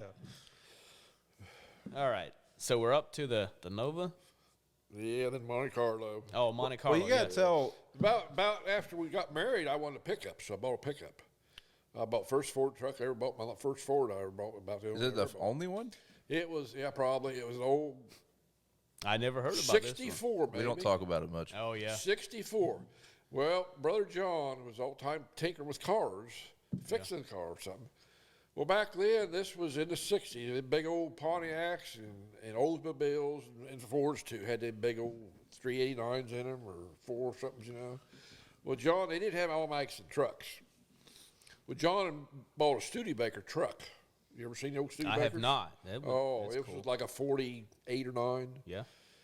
And he put this big old, bought a junk Pontiac and put that engine, 389, put that engine and transmission in. Oh, man. I mean, a a junk. Pontiac with a 389. Yeah, all back, yeah, the late, I've never heard of late it. 60s. Oh, yeah, that's when they come out with them, I think, the late 60s. You sure it wasn't a 390? No, Pontiac was 389s. 389s a Ford. I just never heard of a Yeah, 389. 389s. And now I wouldn't even know. he put that baby in there, and boy, that son of a bitch run. Oh, yeah. Oh, gee, it just broke them tires off of it. Well, I wanted to get a truck with automatics, so I bought this old Ford. It had a dent, and I fixed it up, painted it. Bought a damned old Oldsmobile. They had a Dynaflow or something transmission. Yeah. It was a torque converter like all of them, but it was only like one speed or something. It wasn't like a Power Glide. It was different. Yeah. But it would. So it was almost like a CVT? Something like that. I don't know what it was, but it wasn't worth shit. Yeah. It wasn't worth shit, so I didn't keep it long. I got rid of it. Then I got a 66 Chevy pickup, I think it was, yeah, red. Put big tires back then. You put big tires, let 1200s on that. Was Oh, yeah. Only back then. then. It was 3-speed on now. It was 3-speed on tree. Nowadays, you do the Carolina squat or whatever they call it. It wasn't jacked up, or did that? Just big Just tires. big Didn't need to be jacked up. Just big tire, 2-wheel drive. Yeah. Had a fuel tank in the back. And I remember Brenda. Is this the one she hit the bridge Yeah, with? went down to Marlene's neighbor down here, and she pulled up the drive, and I don't know why she backed up. And her mom was with her. She backed up and went in a damn ditch. Oh. And she got stuck. It seemed like she put a little dent in it. Well, Dad come along or something and said he'd go get me, and she was a-crying. And first thing Dad said, well, where you want to be buried at? Oh. Well, he knew I was going to be mad. Oh, yeah. I was mad. But I pulled her Was out. this a new truck? No, this was been a 67. That was a new stock. Oh, that's 67. right, This yeah. would have been in like 73 or 4. It wasn't real old then. No, it wasn't. No, Dad was pretty particular about how he kept Yeah, everything. Gotcha. I kept it clean. I kept all my trucks, everything I had pretty neat. Yeah. Not like today, but Yeah. I don't keep it neat as I did then. But my note was, they were spot. I know the first date when me and Brian's mom went out, went to Sunburger, and they had sesame seeds on Do you the remember buns. Sunburger, Monroe? Yes. They're So on Bridge for the Street. listeners, Sunburger was a drive-in burger joint where you pulled up to like a, I don't know, I can't think of the term, but like a carport type deal. Like with, a Sonic now. yeah, very much like that. a Sonic, and you ordered out a window, and they brought your burgers They on a had tray and hung them off your window. Spatial sauce or Well, whatever. they had that one until just, 5 years ago? Yeah, I think Town. so. There's one on the other side of town. It ain't the same, but anyways. But anyway, we went there. So you're eating your burger in your Yeah, car. we went there. Of course, that's everybody. I'm guessing some sesame They go up to the bowling alley. That was a drag. That was a strip. That was back the- right yeah. around. The bowling alley was there then? Yeah. There probably It wasn't seemed much like on it that end of was. town, yeah, was there? It was new. Yeah. Wasn't much No. down there yet. Right across the road was the Sky Park, the airport, or little airfield. Okay, I didn't know that. Smith's, or the old, where the Smith Jewelers was, that big, that was still that. That was probably a farmhouse, wasn't it? Yeah. That's what it looks like. Yeah. But anyway, we went there, and she got sesame seeds all over my car. Oh, my. Oh, God, she was crying. Oh, God, you'll never ask me out again. Yeah, well, next night we went out again. But I think I anyway, heard that story every time we went to Sunburger. Oh, really? Yeah, but anyway. So we're probably in early 70s now. At this point, are we still picking up ground, or is the farm kind of hovering? Yeah, we would, where we custom work, Hoarders up Salt Creek there. I mean, are we farming 1,000 acres at this point? I don't know when we picked, probably in 75 we picked that up price. So we was up to 1,000 acres probably. So what was a big farm in 1975? Oh, I mean, anything over 500 acres, pretty big? we never had anything that big. No, I mean, 200. like, Oh, what was yeah. most Oh, farming yeah. operations Oh, running? I mean, Yeah, 300, 400, 500, 1,000. Wow, nobody had that then. well, you just said you guys were at 1,000 acres. Well, till then, like Drake's had that probably, and we got pretty close to it, I think. And I don't know when we got up to I'm just that, trying to but feel 1,000 acres. what was an average farm, Yeah, family farm. an at that average size. farm was 300-400 acres maybe. Well, back then, before that in the 60s, wasn't that many. I expect. But we were probably one of the bigger farms in the area at that point. Oh, I don't know. Probably one. I think Drake's was the biggest down there, and Stouffer, of course, they had that. But They that had was- harnesses, yeah. Yeah, they had all that. So then Carroll's down there was 100 acres there. So there was, when I was at school, they was farming all that. But there was a few families, wasn't there? No, just one. Mike's dad. Yeah, Okay. they farmed all that, and they was busy. They had cattle, made hay. Jesus. Yeah. Okay, so at this point, are we still or are we still bore plowing, or are we chisel We plowing? are in 76. We bought a chisel plow, I believe 76, and the 8430, which is the articulate 8430, and 76, and that chisel plow, which we still have. So for the listeners, we we're not talking like a early 2000s 8430 John Deere No, tractor. it's the old style 8430. Well, it was a new style, the 70. 7020s were the old style, the square. It was a foot. brand new tractor, but it was one of John Deere's first popular articulating tractors. Yeah. 8630 and 8430. We bought an 8430. It was 225 horse, and it had a 14-foot chisel plow. So in less than 15 years, the tractor went from 55 horsepower to 225 horsepower. That's crazy. And I remember. So I'm just trying to paint a picture for how things are growing. Somebody said, I remember before I bought my 4430, maybe when I bought my 4430, probably was then, the dealer said, "You someday tractor be $100,000." I said, "You got to be crazy. No way in hell." Well, it happened. Yeah. Quick. You can get a lawnmower close to that now. Yeah, you can. Yeah, quick. Think they'll hit $1 million someday? Oh, hell, they already are. Combines already have. Yes. Oh, I mean, tractor. $1 million. Hell, yes. Combine, yes. And, you know, we bought that, and we start chiseling. Every year, then we did more, and we just chiseled everything then. So how much time did chisel plow and cut out of? I mean, did that help? A lot. Did that relieve a lot of the workload as far as for just the two of you? Yeah. Because it's just still the two of you doing field work. Yeah, it was a little quicker, I guess. Did Grandpa do any field work at this point? No, not much. No. He'd been in 76. He would have been 60, 2 or 3. And he never got on the old 30-10. He would run for my 40-20. So did he do any of the hay work on tractors? Yeah, he baled the hay. So that's another thing to Until keep in we mind. got a kicker, and he couldn't run that. He didn't like it, so I run it with bale thrower. Yeah. That was late 60s. Yeah. Is that the one that tosses it into a wagon? Had wagons, built new wagons, yeah.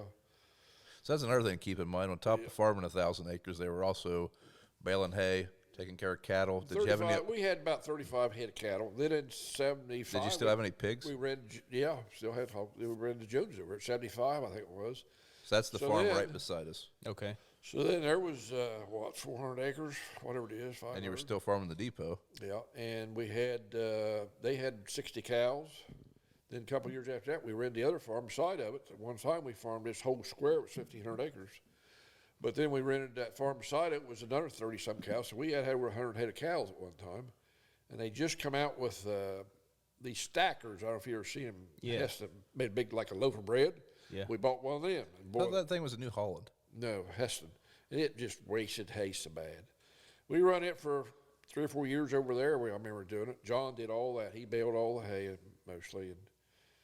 And then for square barrel, I would bale it, but he'd do that. Then we bought a round baler. It came out with round balers, a New Holland. So that was pretty late in the game, the round balers then? Yeah. Really? Late 70s, mid 70s. Wow. Yeah, I didn't realize late it was 70s. I don't think there was anything. There might have been some before that, but we didn't have it. The stackers come out first, from what I can remember. I bet you liked it when they use a tractor to haul your bales around instead of. Well, it took more time. It took time to track Right, it, yeah. But you didn't physical work, manual work you didn't. Yeah. But and that baler was that damn thing was so loose it wouldn't bale them tight. Sure, they're not what they are now. Oh no.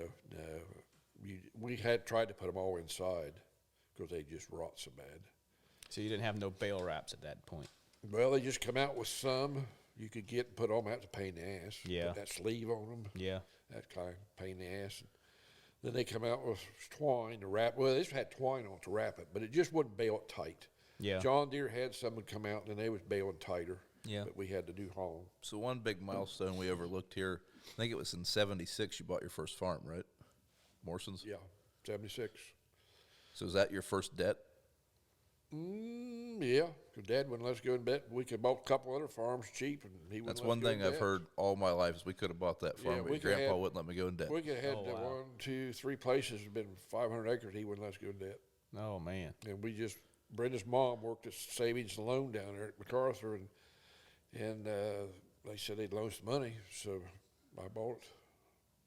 Or me and John bought it. So do you regret not buying the farms that Grandpa wouldn't let you? Yeah, but you know, I mean, do you everything happens for a reason, I think. Yeah. Do you think? I mean, that's what I was going to ask. I mean, But we I know could've- the 80s are coming up. The one farm over there, at Guilford Farm where we farmed, Mooresville, there was 150 acres, $100,000. We could bought it for $100,000. That's a good bit of money back in. Yeah, no kidding. Well, the one I always But we say could is, have paid fa- for that it. is Farming farm got ground. pretty good right then, and we could have paid for it in a couple of years. But Could then you in have the paid it 80s, off before the things got- 80s? It hit rough, huh? could you have paid it off before the 80s? Yeah, Yeah, a couple of years we'd had to Because pay. come 80s, all you're doing is paying Oh, interest. geez, God. So one thing I've heard most of my life is this farm right across the road here. It is the only farm on this road that we don't own or farm. Okay. And you said you could have bought it for we $20,000. we farmed it, and Ray Smith, the guy that owned it, come, you know, good friend of the family for years. And he wanted Dad to buy it for $25,000. There's, what, 200 acres? And when was this? Woods and everything. 60s. This would have been, Oh, okay. Early 60s, wasn't it? when did he tracks buy it? Probably. Yeah, before I was out of school, I think. Man. Anyway. But it's still cheap. He sold to Drake. And it's right there. Yeah, That's he sold to Drake for great. 30, and Dad could have kicked his ass many a time for not buying it. I could kick. But he didn't want to go in debt. Dad never did want to go in debt. He paid for everything he had. When he died, he didn't have a bit of debt. Anymore, you about have to. Yeah. Oh, yeah. It's just when I first started, when me and John started, we had to borrow money, $15,000 Yeah. for 5 or 6 years, and it went to, what, 50 maybe, Yeah. and more, and Jesus Christ today. It's Yeah, just, well, it you just know, seems like that's about the way you have to operate. Yeah, If you want to get somewhere, you just need to, you gotta- can't be afraid of going to debt. and it's hard. I've heard somebody sitting here at this table said in 10 years he'd be out of debt. Well, I joined this partnership, you see, Oh. and Yeah, then that kind of changed my plan. yeah, I don't think Okay, it so- just, And my 10 years ain't up yet, Dad.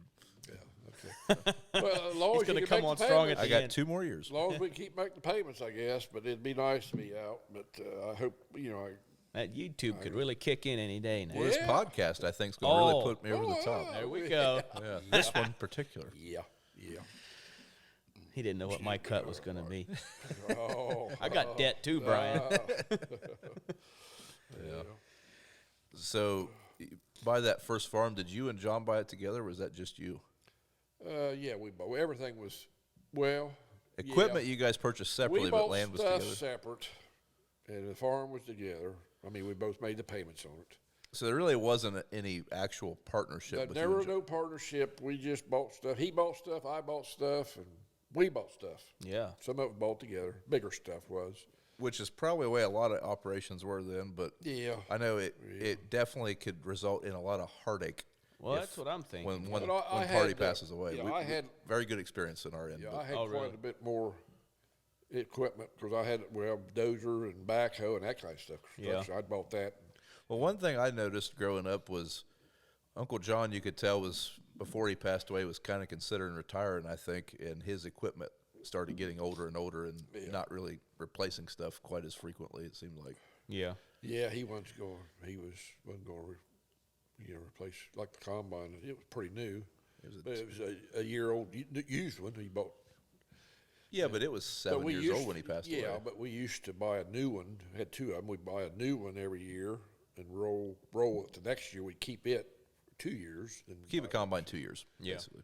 And he would buy it. I'd buy it, and he would take mine. Usually, I just buy it, and he'd take the new one, and then I got his. The next year, I got the new one. Or whatever. Oh, okay. So but then it got too expensive to do that. Yeah. Anyways, we got to back up here. So 70s, everything's going good. BJ's born. So you have your firstborn. Yeah. And at this point, you're 28 years old, 1978. You're 28, I believe, if my math's right. Yeah. 50 to 78. Yeah, It's- look there. And Proud of it, Brian. yeah, everything's just going along pretty peachy. You say farming's up at this point, starting to make a little bit of money. No. When did that happen?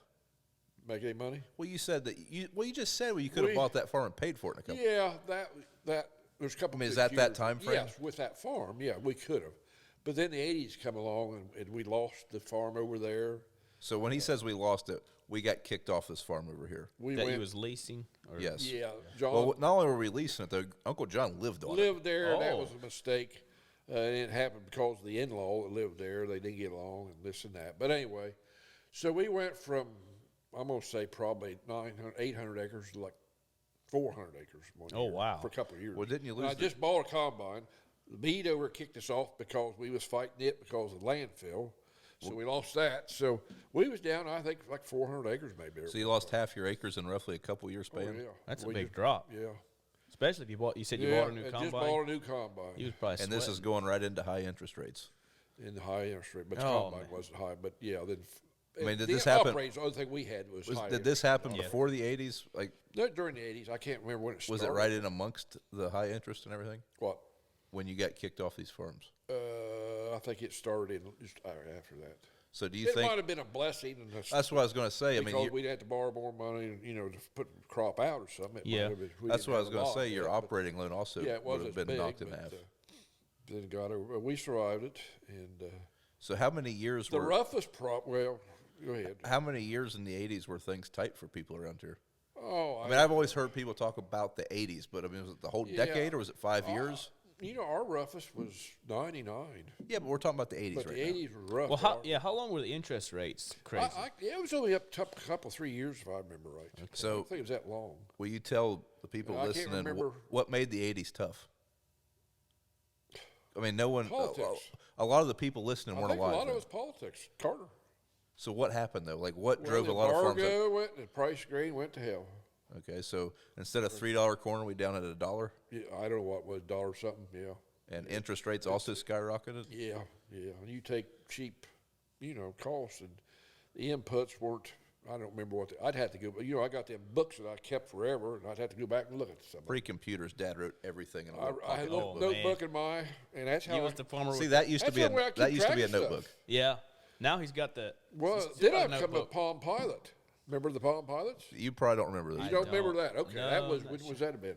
Before your time. Early What was it? 2000s. What was It was that? like this. Oh, it was a little. It was pre-smartphones, but a Yeah. smartphone that It couldn't wasn't a make phone. phone calls. So you could keep track of things. Yeah, like, write it was like a phone. It had a wasn't little phone. stylus you could write stuff down on. I got a click couple of save, those, yeah. put it in your pocket. So Had a I used- Could you calculator. print it off? Yeah. Yeah, so I used that for several years. Yeah. Oh, But I kept records of everything, okay. and I'd have to look at them. I mean, I've looked through them, some of them, and what did they do back 78 or something? Something like that. Something like Basically, back when a bag of corn was like $20 instead of 280. Oh, my first bag of corn was $18. He bought it from a school bus driver. I think My that's school bus driver hilarious. was the cow dealer. So we're talking a seed corn. seed corn. So His- he was a seed dealer. His seed corn salesman was his DeKalb seed corn salesman / bus driver. He had a little store or a little mill down there at Lindor, or Richmond, I mean. But anyways, back to the 80s though. Yep. Grain prices are in the tank, Yep. like down Half of what they I were. can't remember. Boy, the 80s. I just can't remember the first part of the 80s that much. That's how must Dad have been a died- good decade. Dad died. Must have been having a good time. Yeah. Well, we was fighting that damn meat over there, Dad.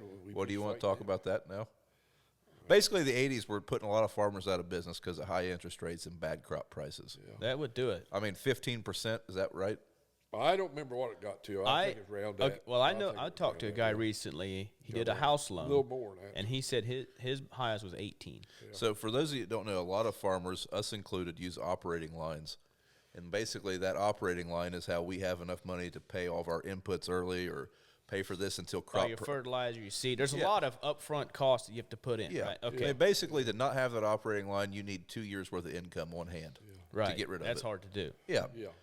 And It and that takes- operating line until recently now used to be like 3%, 2%. It wasn't that bad. Well, now it's starting to go up there, but in the 80s it sounds like it was And ridiculously high, 15, 16%. Basically where you're taking your whole income just to pay down your interest. and that operating loan isn't locked in. It's whatever the interest rate is. It Yes, fluctuates. it's whatever. Yeah. Yeah. Okay. And they, banks didn't really understand. Of course, we was, I guess, a farm credit back here, I think. I thought you were Huntington. Or you went to Huntington because of After that? that, yeah. But they didn't understand. You get a loan, you need that money more than a year. It takes more than a year to produce a crop and hang on to it to sell it. Oh, really? So I was Really. wondering So, because you you're not but just you buying. you got to come up every year for your loan to Right. pay your loan off Yeah. and operate. But now they understand more, I think. And Well, now it's a rolling line. yeah, it's a rolling line, and you got it's just a lot different than it used to be. So you couldn't just use it to buy seed and then as soon as you harvest, pay it off. That's what they wanted you to do. But what if They didn't understand why you were holding corn until Yeah. Right. January. So, February. for example, what he's or talking about, buying seed. my in the first middle of operating line was through FSA because the beginning FSA operating lines are like less than 1% at that time. Yeah. Well, that's how it was. At such as like 1 year from the day I took that money out, I had to pay it back in full. Okay. FSA was terrible about this. They still are. They're terrible at timing. But then after I paid it back in full, it wasn't like I had that money available again. I had to reapply, and for 10 months out of the year, I had the money I needed, basically. Yeah. Wow. I'm guessing that's how Huntington was, or it was then. So now you still have to probably show, like, send them your income or whatever. Yeah, they need to see evidence that you're right. Yeah, they need you're bank paid. statement, a financial report. This financial report. Yeah. This time of the year, December, that's what we're doing. Okay. We're preparing First all those year. papers to show them. I hate this time of year. And taxes, you got to love that. Oh yeah. But one thing about it, doing all this work makes us ready for taxes, or closer to ready I guess than you're we right. used to be. But anyways, other farmers didn't have this going on in the 80s, but right beside our home farm, there is a landfill. The landfill was owned by Mead Paper Company. The farm that our grain bins are on used to be part of this landfill property. Basically, the Mead Paper Company owned a 500-acre tract of land right beside us that was built by the Navy in World War II to build bombs and big shells for Navy ships. When the Navy sold this property, they sold it to Mead, and Mead used it for storage for years. That's when Dad was leasing it. There's buildings everywhere over there now. There used to be probably 3 times as much, wouldn't you say? Oh yeah. And there's good dirt, but there's just patches. The biggest field was like 20 acres, but 5 acres here, and 6 acres, and 12 acres. Or something. So But Dad now was farming that when Mead owned it, but sometime in the 70s they started building a 76 landfill. they started a landfill. Well, on the east side next to us, everything it's We're on the low. bottom end of the watershed. Everything drains to us. We got a stream goes through our property, and everything drains to that stream. And they built a levee across this valley where it was pasture field Yeah. at one time, and it's swampy. And they built this levee. It's probably what, 200 or 300 yards long, 300 yards. probably 300 yards long and 100 and some feet tall. Yeah. And they I mean, it's haul literally this, right on the other side of that wall. this sludge. What it Is that was. is okay? Like when you look down through, you can see a grass hill. Yeah. That's the levee. But it's not right by the landfill, is No, it? that on the other side of that grass is the landfill. They dammed up a ravine, Okay. and now it's all filled in. Filled with- You can't see it anymore. Okay. And Gotcha. this sludge is the byproduct of the paper. Okay. Well, That's what they were putting in the that's what levee they put or in the it, in the it was landfill. like, I don't know, 60 or 70% moisture, water. Yeah. It's bad. It's just bad stuff. Yeah. I mean, It's not a good byproduct. No, it's not what you want to like have in your drinking water. no. And EPA, I don't know. So they did this for 10 years before they even caught any slack from the EPA. Well, right? they started 15 76 years? Yeah, I mean, they built it. Really, EPA didn't say a damn thing about it. But everything they'd done, Dad would go over there and look at it and tell them, So at this point, you still had a good relationship. Oh, with them. yeah. I mean, you were going over and helping them bulldoze, weren't you? What, huh? Were you helping them bulldoze any? Hell no. No, we never did it. We didn't like it. No, we didn't do anything as far as that. I mean, bulldozing I did was before this. Okay, so when they When I started, rented it, tearing out little buildings and making little roads. I had a little 350 dozer, and I'd tear it out. burying transformers, knocking over buildings, Don't tell them that. statutes of limitations. But anyway, I mean, I had video. I'd go and take some video of what they hauled out. The trucks would haul from town, and you could follow them all the way from where they loaded up because the water run down the truck Oh, tailgates. I golly. mean, they weren't hauling in a tanker; they were just hauling in a Triaxle trucks. or a dump truck. Triaxles. Most of it would make it to the fill, huh? Well, the water didn't. But the He sludge- said that it was so. Maybe that was it's the like purpose. It's Maybe like a that's- fiber. Okay. Kind of like a fiber. And I always thought it'd be good for putting gravel. It would hold moisture. Yeah. Well, I said gravel pits down by the river where they got gravel out. Yeah. Too close to the river. Okay. What the hell's the difference too close to the river and our watershed? I mean, Yeah. we had wells there. We drank our water. Keep in mind that stream's only 3 miles from the river, anyways. Yeah. Yeah. But it goes. It's gonna end up there, But right? anyway, we So fought on it. did they when they owned that before they had the landfill in there? What were they using the land for? Storage. It was So well. they used the buildings that the are building there. for So they had railways too. So they would ship paper on rail into there. Oh, okay. That's why there's a railroad on Lancaster Road. Okay. But that was just a pasture field there. They just let it growing up. Well, the guy farmed there had some cattle over there. That was another story. Damn thing, his bull was over always on our side of the fence. Oh. Tear yeah. the hell the fence. I don't know how many fences they had. When you had cows still? Yeah. The gosh. fence all the way around that was like 6 foot tall, to keep. This was people out. built by the Navy in World War II. Yeah. Okay. So it's old fence at this point. I mean, it's 30 or 40-year-old fence at this point. So they rot and rusted. Right. Well, the cattle our bull would be down there with they had a black bull, we had a Hereford bull, and that black bull went on our side all the time. And his dad just got tired of it, and he went to paper in town and told some big shot in there, and he didn't even know there was cattle out here. Oh, really? Yeah. Oh, so the guy that had the cattle was the groundskeeper, right? The guy that worked over there and the guy that run it had these together. Okay. Under the table deal. They didn't even know that was going on. And the one guy that worked there even had chickens. Well, Dad told him in there whatever, and buddy, they come out, and that guy even had to get rid of his chickens. Oh, wow. That was into that. I bet he was real thrilled. Oh yeah, he was. But anyway, that's Made why a good relationship. It was pasture. But then they started it just. But anyway, it just Dad died in '87, and then after that they tried to buy the other farm up there beside. What do you want to talk? You want to talk about the lawsuit? Well, this was after. Well, didn't Grandpa get into it with one of the? Well, yeah, Dad got into it with one of them.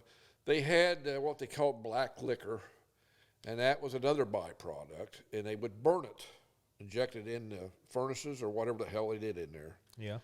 And they produced more than they could. It was off the wood pulp, and they was producing more than they could use. So they started putting it in cars and shipping it out here in storage. Well, they ran out of cars, so they built a lagoon in like 2 or 3 acre patches over there. They put a liner in it, made a lagoon like 3 foot tall. Okay. And they was come out and filling that. And sometimes they'd get enough, they'd take it back in and burn it. But they was filling it one night, and the guy wasn't paying attention to what the hell he's doing. It run over. And when he ran over the hose, it pulled it and it drained the whole damn lagoon. I don't know how many thousand gallons. Oh, my. And it run down. Of course, it run down on us. On your crops.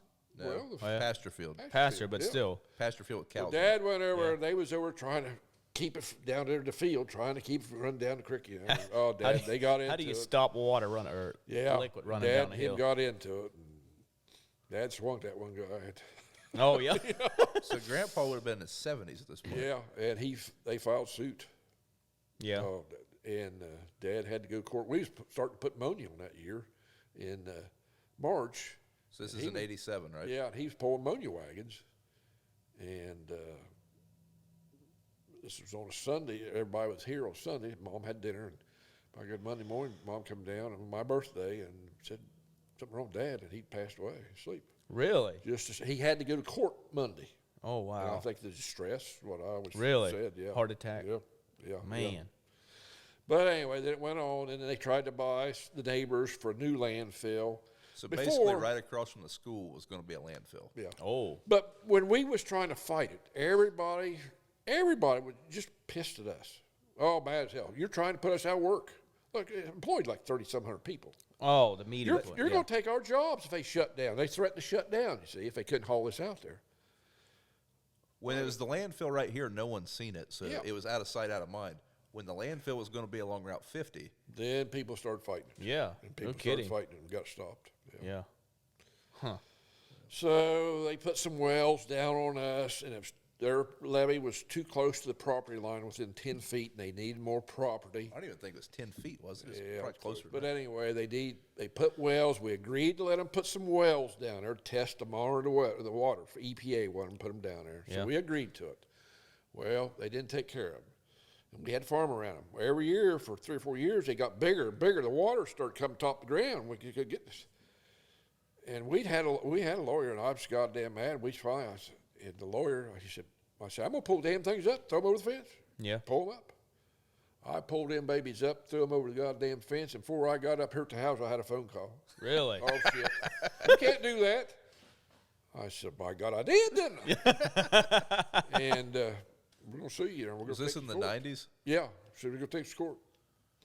So. So I remember this So happening. then, of course, talked to the lawyer. You shouldn't have done that. I said, what the hell you mean? You told us to do it. Yeah. I didn't tell you that. Oh. He backed out. Really? Yeah, I mean, he said, I didn't tell you that. Oh, I said, the man. hell you didn't. Oh. Anyway, went to court. Well, before we went to court, on the way to court, they come up with a solution. Okay. So we settled, and we didn't have to go to court. That's good. And boy, after that, It was after some time. I know what I went to that lawyer or something else. I said, buddy, you know, I was pissed because you said you called me a liar. I said, Right. goddamn, you told me. I said, I remember now. He admitted it. After it was over, he remembered. After it was over, he admitted it. Guessing he got exactly $0 after that. Well, he got a share of it. No, I mean after that. Oh, yeah, but he finally admitted it. Yeah. Wow. So was that settlement, was that us losing that 30 acres? Yeah. Part of that settlement was 25 acres, taking that, and we got some damned old trucks, little bit of money, nothing hardly. So the land part of the Meade's land now used to be part of this farm, but in that lawsuit, basically it was so contaminated and they needed access to it that was part of the settlement. It didn't really do you much good if it was contaminated. And they haul water. They was hauling water out of that landfill. They had pumps over back to treat it. Well, they quit for several years. They haven't done it for several years. Well, we just found out the other day the EPA is making them haul back in there, so it must be getting bad or something. EPA or different something. Isn't there still a lagoon there of some sort, or? No, there's still test wells everywhere. Yeah, test wells. So when I was in high school, me and one of my best friends, our get-rich-quick scheme was going to be, we were going to park a camper right up next to the levee, like on Dad's side of the line, and we were going to live in it for a year. We were going to draw straws, and whoever had the short straw was going to sit there, and the guy with the long straw was going to hit him in the nuts with a hammer. And we were going to file a suit while we were sterile. Oh, my goodness. He might have done that. He might have had to do that. Oh, my God. We put some hogs down there. We had pigs, and me and John decided we're going to put some hogs down there. We had a little building down there, and they'd go down and they'd drink out of the creek and stuff. See, they just saunter around. So we pinned them up. Yeah.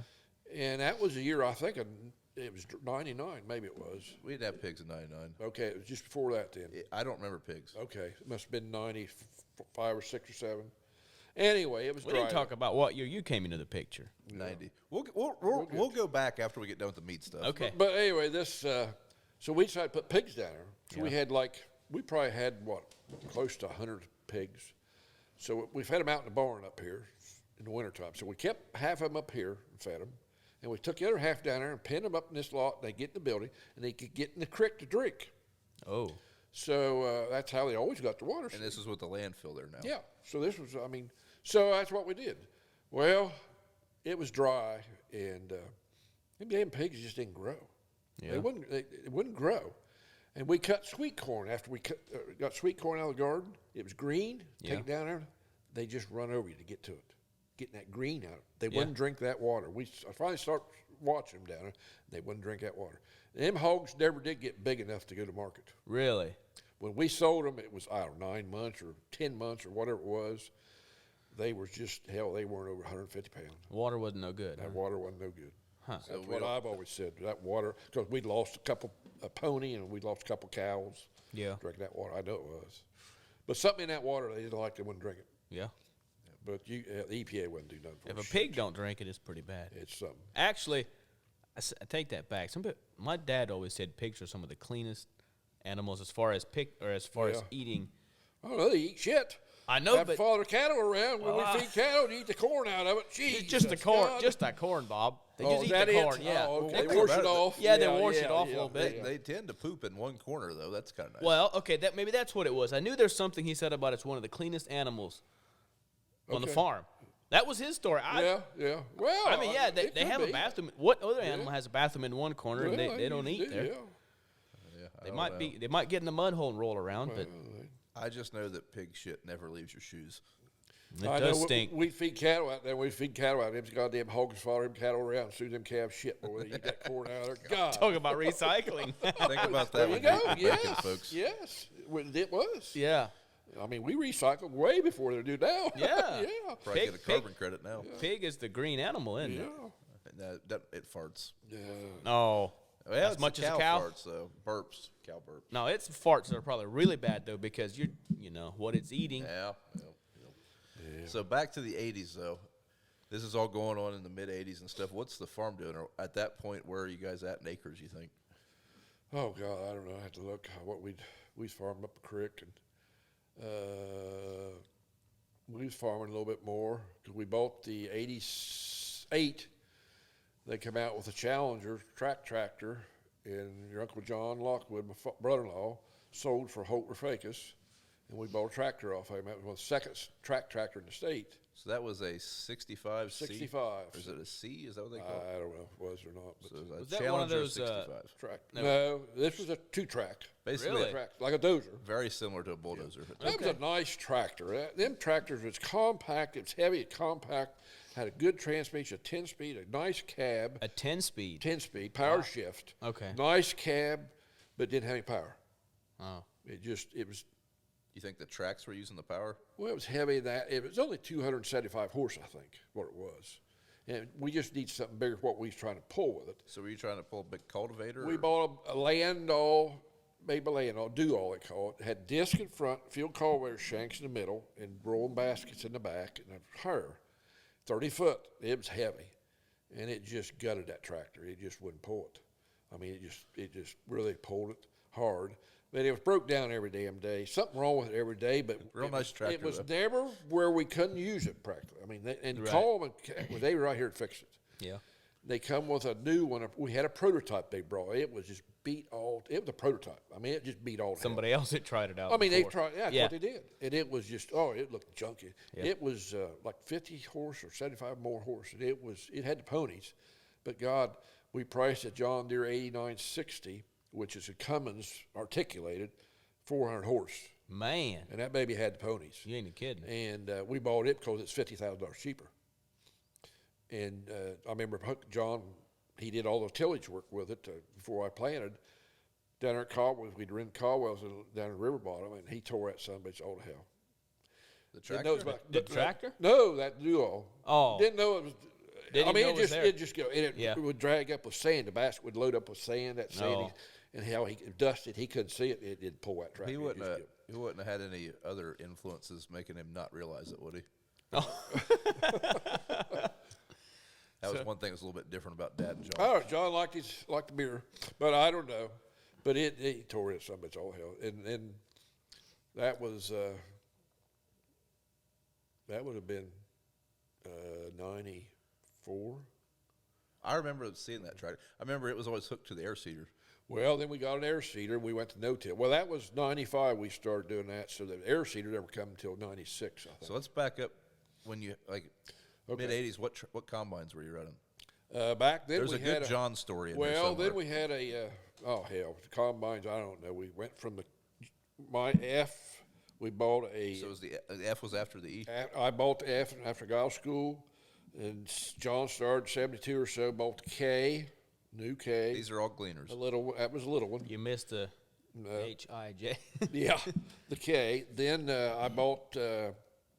After that, I bought a M2. They come out. They with really M2. went down the alphabet. Kind of. We're on S now. So what happens when you get to Z? They just don't keep know. adding numbers. But we bought Z1 or A1. Well, then they had an M1 or M2 and M3. Oh, okay, for a gotcha. couple years. Yeah. But then we bought an M2, and then John bought Sounds like a tank. Bought Name of a tank. John Deere 4425. Combine.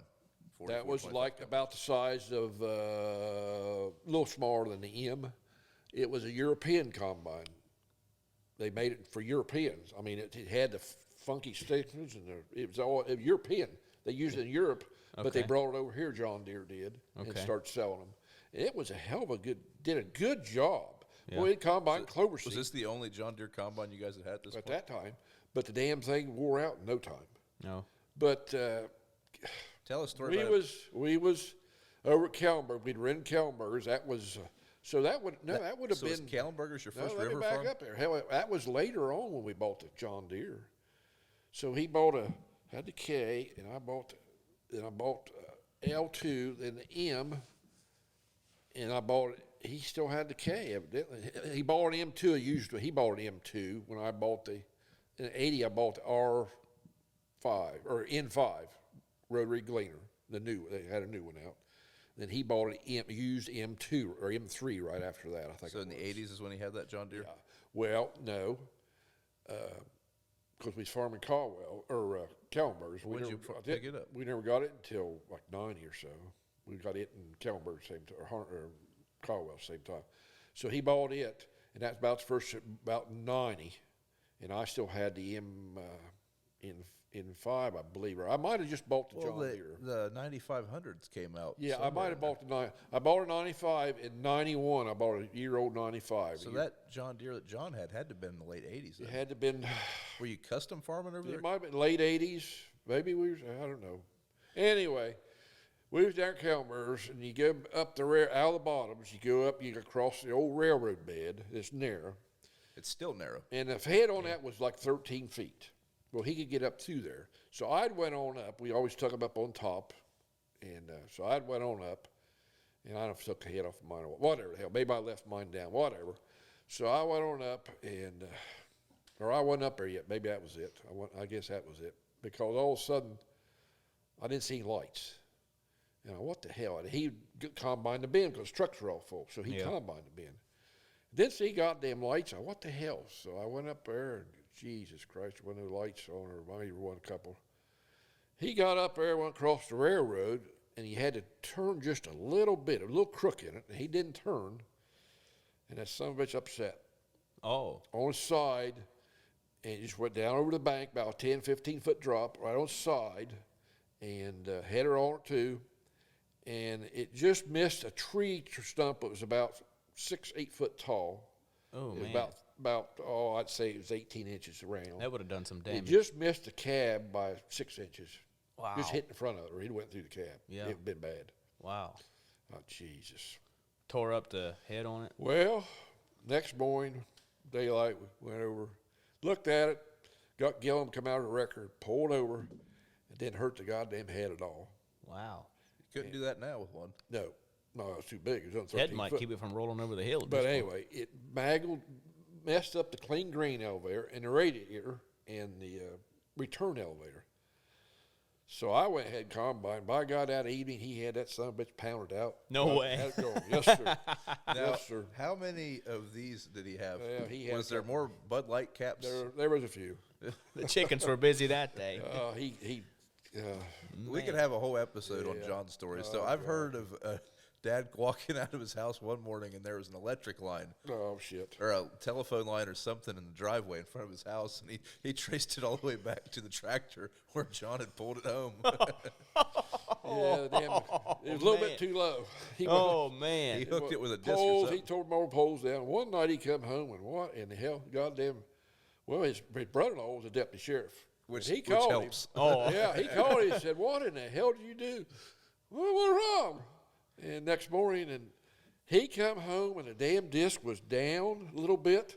It blew a It hydraulic forwarded line, up. didn't it? No, it didn't blow hot. It leaked down, and he didn't pull it up. And it leaked down, and he knew it leaked down. You had to keep raising it up, you know. Yeah. Or he put was the coming stops home in. from down Harness, I think. He was coming home anyway. He was out there along the dump there. By God, he was coming home, putting shed. Tore the goddamn road. No way. This goddamn groove in the road all the way home. Was the road chip and seal then? Blackster one. It's blacktop. Now, our road didn't hurt. I think he finally raised So it up. George told me the story about. Good thing Darrell was deputy sheriff. Well, he told me that Daryl, George happened to be here or something that morning, and Daryl, the deputy sheriff's looking at it going, "Yeah, I don't know where these Yeah, he came told from." me he didn't know where it come from, yeah. But it tore up blacktop. Tore up a little blacktop. Oh, I mean, man. it would scar it for sure. Oh, wow. I mean, we might or might not have had a flat on our vertical tillage tool a few years ago, and there's a few scars maybe down here on this road. Okay. Yeah, that stuff tearing I was up. wondering what those ruts were. Yep. Yeah. What about didn't he have a flat or something on one and drive it 10 miles all the way home? Yeah, well, I probably did. I mean, there's damn many things he'd do, Jesus. So he never got the memo to not drink and farm, huh? I think He everyone could did drink. those days. He Oh, could- really? I think a lot more prevalent. But back then. he could drink a case of beer and he could still drive. Yeah. But I knew one beer. I knew he was. And there was no use talking to him. Really? I mean, I just went on, did my stuff, and he did his stuff. Yeah. More goddamn double of chemical. Back then, we incorporated chemical with the disc. Okay. There wasn't sprayers yet. And there wasn't no Oh. markers or anything like that on shit you had to watch. You know, he'd lap or he'd miss places, big dark and shit. I can't imagine that. Oh God. Well, you used to tell me that Grandpa would spray with a mounted sprayer. Oh yeah, one year, Dad, when they called treff land, was for Johnson grass, and this one farm we rented had a lot of Johnson grass. Well, treff land was new, and it would hold it back some. Okay. You had to incorporate it in the ground. So we was always disc our ground after we chiseled it.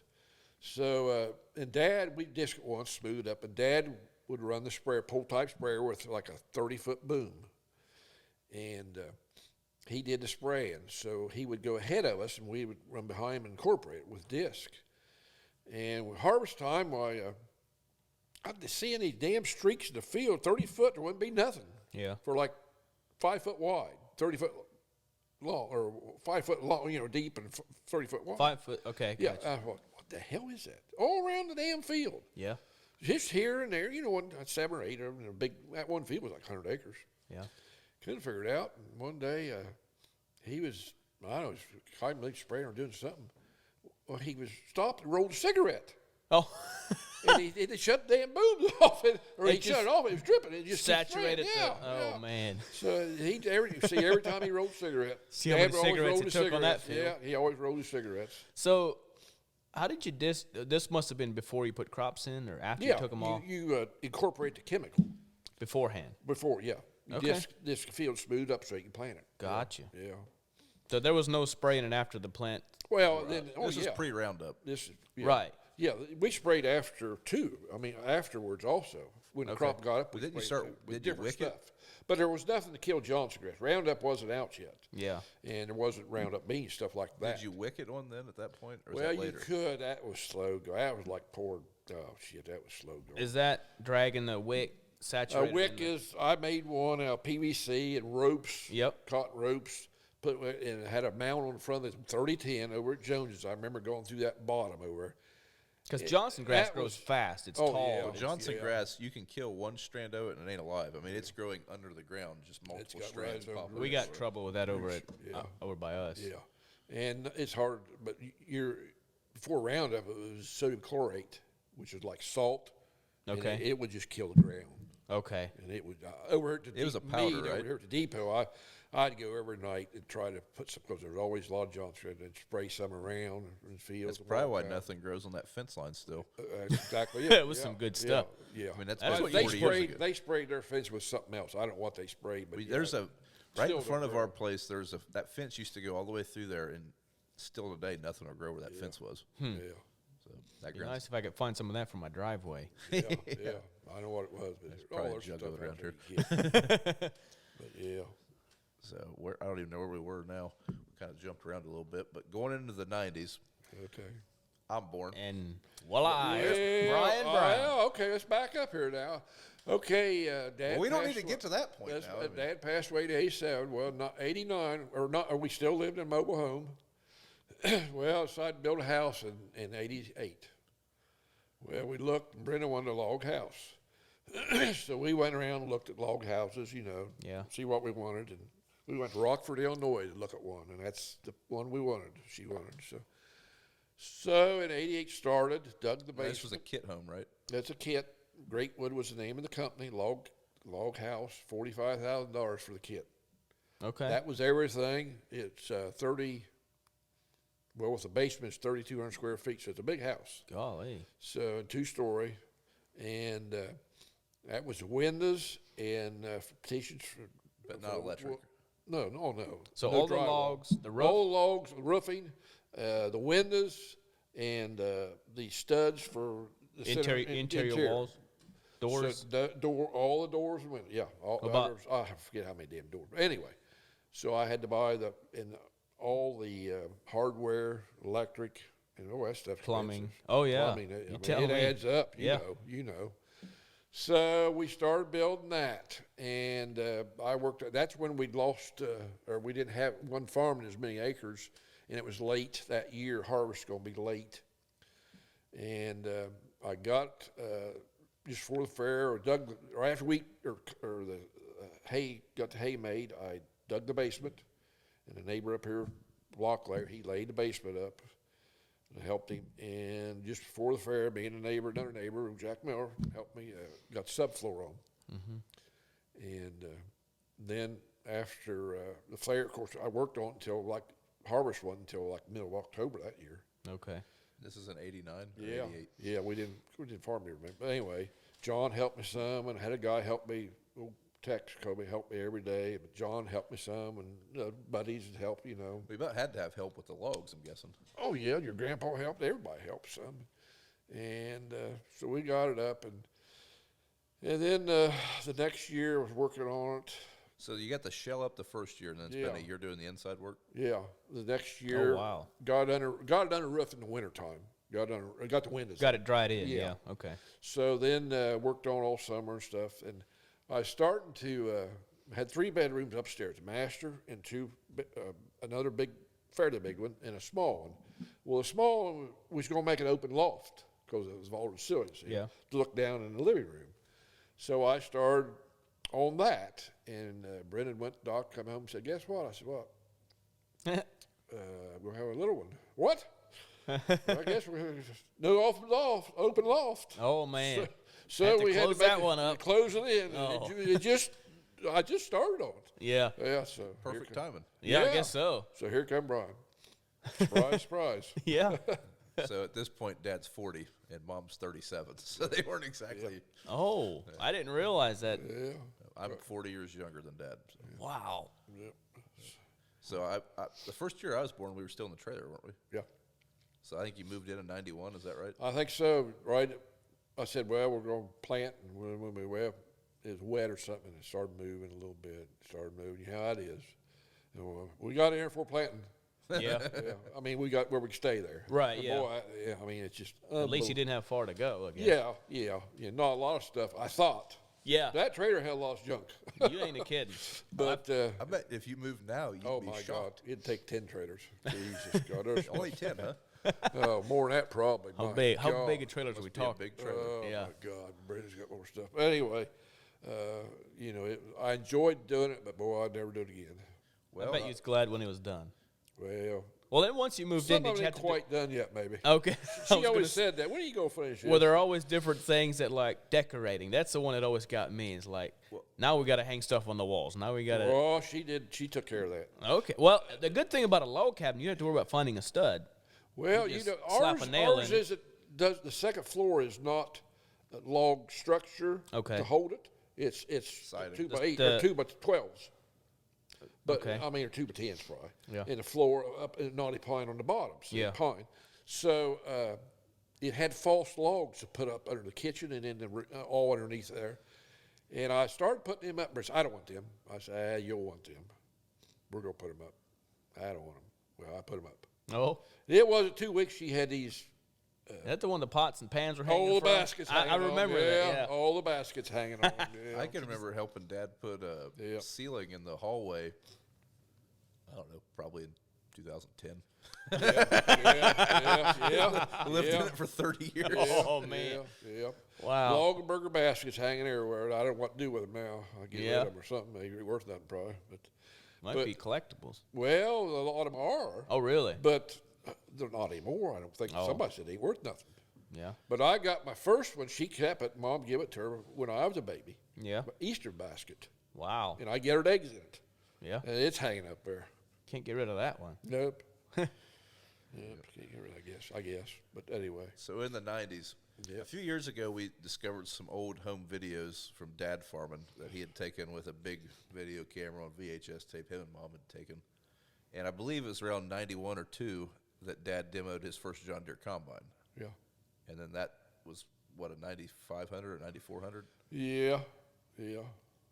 Well, that was wasn't a demo. That was one we owned. Well, I thought there was a video you demoing it first. No, not that one. I guess first the we need old to back Glinger up. was in there. The old Glinger was in it. I guess first we need to back up. In 90, Dad rented the farm that all the YouTube viewers see the most of, where the old grain site is. We call it the Harness Farm. So that piece of ground at that time was 1,600 acres. It was 3 farms, 5 farms. well, 3 chunks together. of land Yeah. owned by a family, several people, and farmed by 2 older fellows that we ended up, they were kind of phasing out, and you kind of stepped in there and started farming that piece of ground. So the operation grew substantially in 1990. Yeah. 2 years. I'd say 2 years, so. Yeah. I mean, basically doubled in size, and then doubled in size the next year, wouldn't you say? Yeah. I mean, Caldwell's and Yeah. Caldwell's. Yeah. And then Calmers. Had you bought any more farms in that time? When did you buy Vincent's? 95, I think it was. Vincent's was in 95? 95 or 6, yeah. Okay, so you didn't buy any land in the 80s? No. Well, hell. Yeah, there's- for good afford reason. it. I mean, basically, Yeah, there was a long no, spell yeah, between. Yeah. Nothing sold. Nothing sold. Changed hands, I don't think. Okay. So at that point, I know at one time I think we found out that you were farming around 4,000 or 4,200 acres or something Something like like that. Something Wow. like that. it. And that was with you and John. Now George was helping you part George time, help us, and then John had a guy helping. buddies help us, trucking this and that. And, but you doing guys were still harvest working and ground at that point, though. well, chisel mostly, yeah. Day So- and night. Jesus God. So working ground is once that chisel plow goes through the ground, there's 3 more passes that are going to happen to that ground before it's plantable. I mean, Or we at least 2. would put on ammonia in the fall. A lot of it in the fall with the chisel plow until it froze so hard it couldn't get the ground. Yeah. I mean, it just, and sometimes, you know, you work at night because it froze. It wasn't as muddy, and you Yeah, could actually sometimes, but pull it. Okay. just day and night. It just day and night. Yeah. Get it done. Hell, you didn't have any lights. You couldn't see where the shit. I mean, tractor Had didn't have some lights rabbit- on. Oh, rabbit God, trails pretty on auto that. steer too. yeah. I mean, several times playing all night down at Caldwell that one year. Coming to rain, and that was last plant. And I said, I'm planting 225 acres. I'm going to plant her with a 12-row planter. I said, I'm going to plant that, by God. And I got down there like 4 o'clock, and at 5 o'clock the next morning, I had it done. Oh man. So the last time I planted till 5 o'clock in the morning with a rain coming, it didn't rain, and then I had to go back to work at 8 o'clock. The worst part about that, I think I would have called in sick that day. every, I don't know, 50 acres or so, I had to get up and fill it up. Corn. Oh. The goddamn mosquitoes just about eat me up. Yeah. Down So it was a the little next late. River. Down the Oh, next river. yeah. Oh, yeah, it was late. It was last May. Might have been the first June that year. But yeah, next that river, Jesus God, the mosquitoes just eat you up. I We bet. thank God I had cab. Yeah. So when did you guys switch to no-till? Well, John got sick in 95, I think it was. And Rich both got sick. So you guys were still chiseling when you time. started Yeah. harnesses? Oh, yeah. Okay, Oh, I thought yeah. you started No. no-tilling then. Oh, yeah. In 95, John got sick, had colon cancer, and he couldn't do much. Well, that was the same year Grandma passed away, right? 95, yeah. Spring of 95? Yeah, I think it was right around there.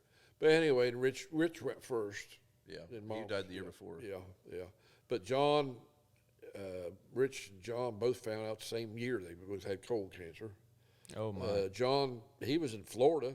Rich just had a complete physical in September, and Thanksgiving Day he got sick. Found out and it spread to his liver, and there wasn't much he could do. He didn't, 4 months, 5 months. Yeah.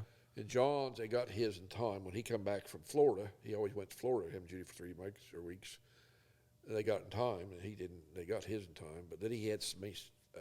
Skin He had like cancer. 80-some skin cancers taken off. before he Wow. passed. Just always had skin cancers. But anyway, what were we talking about? Switching to no-till. no-till. Oh, no-till. Was yeah, it- Yeah. so you kinda- Well, John got sick, and John here come out with a no-till drill, and we talked about the year before, so get one and try it. So we bought that, and the year Was it before, I John guess Deere? we no-tilled some of our beans with it, and we liked it. Well, my planter was 12 row. It had no-till coulers on it. John Deere 7100. It had no-till coulers. I thought those were 7200s. They're 72, whatever, 12 row. And I said, well, we're going to try it. We're going to no-till some because I can't get it all done. Yeah. So we did kind of, just cross your fingers. And I know Bob Harness, he was kind of skeptical too. And, but boy, it come up, looked good and everything. And we've done it ever since. Well, we're not. lucky, We're not really completely. no-till I mean, anymore. we worked some of it. I mean, Last year, everything got vertical. till. well, the reason it got worked one because we had to do it last year, other thing with the planter, but yeah, I mean it just saved a lot of money, and at times the biggest thing is time. Thankfully, it came out when it did. When you. Well, no-till was a Yeah, thing, but I it mean, we was- just didn't it- try it. it till was then. out. Oh, okay. It was out before that. So would you say you started it out of necessity, kind of a little Kinda, bit? yeah. You kind of had Yeah. to. Especially at that time, they were farming way more land for 2 people than. That's When we saved a lot of time. Yeah, when they come out, Deere come out with that drill, man. See, Al Chalmers came out with no-till planters back in the 70s, I think. Yeah. And 20-inch rows of corn. And I know the neighbor there switched to it. But anyway, I thought, man, I don't want to do that. I liked driving a tractor, tilling the ground. You know, that's What's the fun? it. Yeah. And when we got that drill, man, I hate to plant them beans. I want to work. They the look ground, ugly. Yeah. And well, you ain't got time. You don't have help. Yeah. So that's what we did, and got along fine. And I'd never say never, but I'd hate to go back to chiseling everything again. You know. Next thing you can get to try is autonomous tractors. No way in hell for me. What? So when did you start strip tilling? Because you started Strip tilling about really early. 95. I always thought, man. So what's strip tilling? Strip tilling is where you run a knife or colders in a row, and you throw a little bit of dirt on it. The knife will bust it out like 5, 6, 7 inches and loosen it up. Then you plant on them strips. The rest of the ground isn't worked at all, so the rest of the ground's still It's firm. like no-till, and you're working that ground, just a strip of it, where you're going to plant. Now, is that loosen the soil up. Is that knife on the planter? No, this is a separate bar. Well, see, what we was doing was knifing in anhydrous ammonia. Okay. And I thought, boy, why couldn't a guy plant on that? And there was I'd heard of some strip tilling, but I always thought, I think that'd be the berries. So the one year I converted my pull type over and tried some, and I thought, well, then I did it a year or two maybe, and I decided I'm going to make a strip till bar. Okay. So this was in 95 or 6. So 96 you got or your 7. timetable's getting a little mixed up. We started no-tilling in 95, but we also started strip tilling in 95. 96 or 7. Okay. I think we bought the big planter in The 16 row or the 12 row? 97. You're talking about the Kinsey 12 row? Yeah. But anyway, we decided to buy, when we did the beans, we decided to buy something bigger, 15 foot. So we bought this air seeder through, it's a Blue Jet. It's a caddy, wheels, and you put a bar in front underneath of it. Okay. It's 30 foot. And it had disc, 7.5 inch spacing, and no-till disc. Then we had a drill units in the back. Was the best drill units on another bar. Then in the middle on top, it had a Morse air seeder, like we got now, that big air tank where the seed was, and it blew it in the back. So basically, that thing was also disking the ground and then planting. No-till. Well, it didn't really look like no-till. Well, it's a no-till colders on, yeah. Okay. I mean, yeah, it's the same thing. No-till colders that are spaced 15 inches apart or 7 inches apart. Well, it's like a Great Plains drill had no-till colders on, same thing. Yeah. Because they're close together. So, and we so used that's that different than what true no-till is. No, that's considered a no-till planter. It's all on the planter. Yeah. Okay. You're still busting that little bit for the trench. Right. See? Yeah. I mean, But we used that you have for, to, right? Yeah, but even going to turn the heat back on in there. Well, then people hear the heater. Oh, okay. You just got to I be guess cold. we'll have to freeze. But anyway, we used that thing until what, 2099? No. So that Morse air seeder is in the picture with you, Uncle John, and Grandma and me in your office. That's right. That was, So that would have been in the early 90s. yeah. Your timetable. We must have bought it first part in the 90s. I mean, he's pulling it with that 8960. That's right. Then we used it maybe 3 years and I don't remember it being around long. bought a planter. Well, we needed a new planter, so we bought. Well, we had those drills. We had a couple Great Plains drills in there. That was before. In '76, we bought the first Great Plains 30-foot. I mean, like the one we just got rid of. There was a couple of those, and then he Yeah. bought that Great Plains splitter planter in 2000s for beans. for beans. Yeah. In 2000, was it? Well, that Great Plains is like a 2005 or 6. Well, we used air seeder till then. No. Why would we have the Great Plains no-till drill then? Because he was planting beans with it before he started with his splitter planters. Okay, yeah, one of them. I think that Morse was only here a couple of years. No, Wasn't here long. oh hell, we put God's a bunch of acres on it. It must have been here in the 80s too, though. It was as long as that 8600 was here. No, he pulled with the 8400. Okay. Well, then that was a 97. Yeah, So, he pulled with 8400. well, it must year. have got traded for one of those Great Plains I drills. think that we traded that to One of them yes, precision drills. Yeah, it did. We traded it to Anderson up there. Yep. No, we didn't either. I'm thinking we traded it for our corn planter. There's no way I could remember what year I would have bought and sold and traded. I'm thinking we traded it in the other planter for a corn planter, Dick Brown, and he sold it. Yeah, okay. Yeah, but anyway, we bought another Blue Jet with 3 coolers in front per row, and Todd's Fabrication stacker bar that folded up on top of the outside units. And you put all this together. And Kinsey units, and it had a big John monitor on it. Looked like a big old TV, and you could do variable rate with it. So that was pretty early back then. Was it hydraulic drive? Hydraulic drive. I didn't know that. Yes. I remember that planter, but the only thing I remember about that planter was when I rode with you in that planter, we got to burn corn bags after we filled it. Yeah. You had to pour bags in. Yeah, it's individual hoppers. Gotcha. Yeah. I thought that was the coolest thing. But we bought whenever we bought that damn planter air seeder, the first year we used it over harnesses. We farmed harnesses. So it must have been the 90s. Must have been early 90s, mid 90s. The first year we used them rocks, just tore them damn openers all to pieces. Come find out them openers were soft metal, so they give us all new openers. And I never liked it because it was just an old drill. It didn't go in the ground good. So I got the bright idea that winter. I got in the shop, and I made parallel linkage for that air seeder. All new linkage. Threw all them things away and used the colders and the frog for the colders, and put them and made a parallel linkage with 2 springs on it. So like instead of being on a swivel, and put the back wheel, closing wheel, on a swivel. And we planned with that thing, and it worked good. It worked good. should have patented that. We could have been rich. Yeah, I don't know about that, but I made it all right there. There's a couple old units out there. I made a couple extra ones. I still up So above. Barry, my uncle, that's a machinist. He was telling me he remembers when you did that. Yeah, I bought a mill and a saw. Wow, you went and all a in. lathe to cut all that. I made it all myself. Well, he did that. He Hands. built that planter, and then he built a strip till bar from scratch. Then I built, like 2 years after that, or a year, 2 years I think it was, I built a strip till bar. Should have went to engineering school. Everything's a built little farm over-engineered. That's why it's in the weeds. It's heavy. It's too hefty. That no-till bar, guys look at it, but it worked. It's kind of based off of You mean strip till the bar? strip till bar off the Blue Jet thing, but it's got big floater tars in the middle in the frame, its own frame, and the tars don't go up and down. The front bar goes up, and the back bar, where that Blue Jet thing, the damn bar went up and down. It tore the wheels off of it. But I had to buy some hydraulic solenoids that took 6 remotes to operate it. I only had like 3 or 4 in the tractor. Oh my. So I got individual solenoids to run a bank, and that's how it's got raises the front bar up, it folds it, it raises the back bar up and folds it. So there's 2, 3.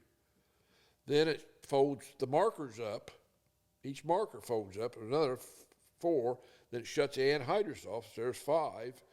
It seemed like there was another. Maybe in So the you markers were were doing a lot individual. of handwork Oh yeah, yeah. at the end of a row. Yeah, it wasn't no push one button, everything happened. You had to use it all. Just And think it if all you had. worked. Just think if you had our tractor now. Oh man, but it all worked. I got it worked. We did it for several years. Pulled ammonia tank behind. 96 was or 06 was the last year for anhydrous because I pulled tanks. Well, one then year. I tried to put 28. That was in 2010. Pull a 28 tank behind, or an anhydrous tank with 28 in behind it with Yeah. a John Blue pump on it, and it wouldn't suck it in there. What the hell? It should. It didn't. So it getting late, so I scrapped it for that idea. So next year, I decided to put a tank on top of 700 gallon and do it that way.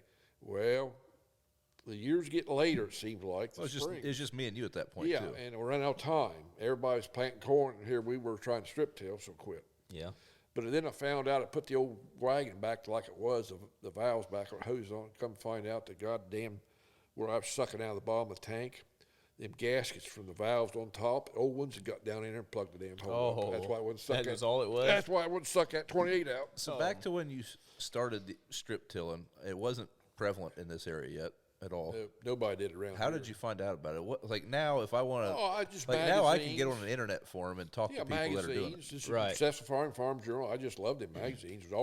There was always an article in there on equipment, not like today, but always. And we was at the guy come down here from Successful Farming and took a picture of it, and it was in one of them, I believe. But So was it one of the first strip till operations in the area then? Yeah, nobody else did it. I'm still nobody doing it.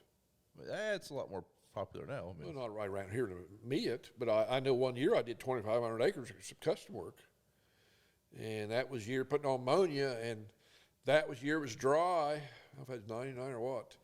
And everybody's corn, 2 rows of it burned all to hell because the heat exchanger, it was a Henniker, and when I bought it, it's got, the heat exchanger's got 2 overflows or whatever you want to call it. It goes to the rows and dumps it in there. And it went to the middle 2 rows, and it already had ammonia on it. Well, what I found out, it was putting on extra ammonia, and it was dry that year, so that ammonia, it just burnt that corn. Oh. So Was that stuff pretty dangerous? That oh yeah, ammonia?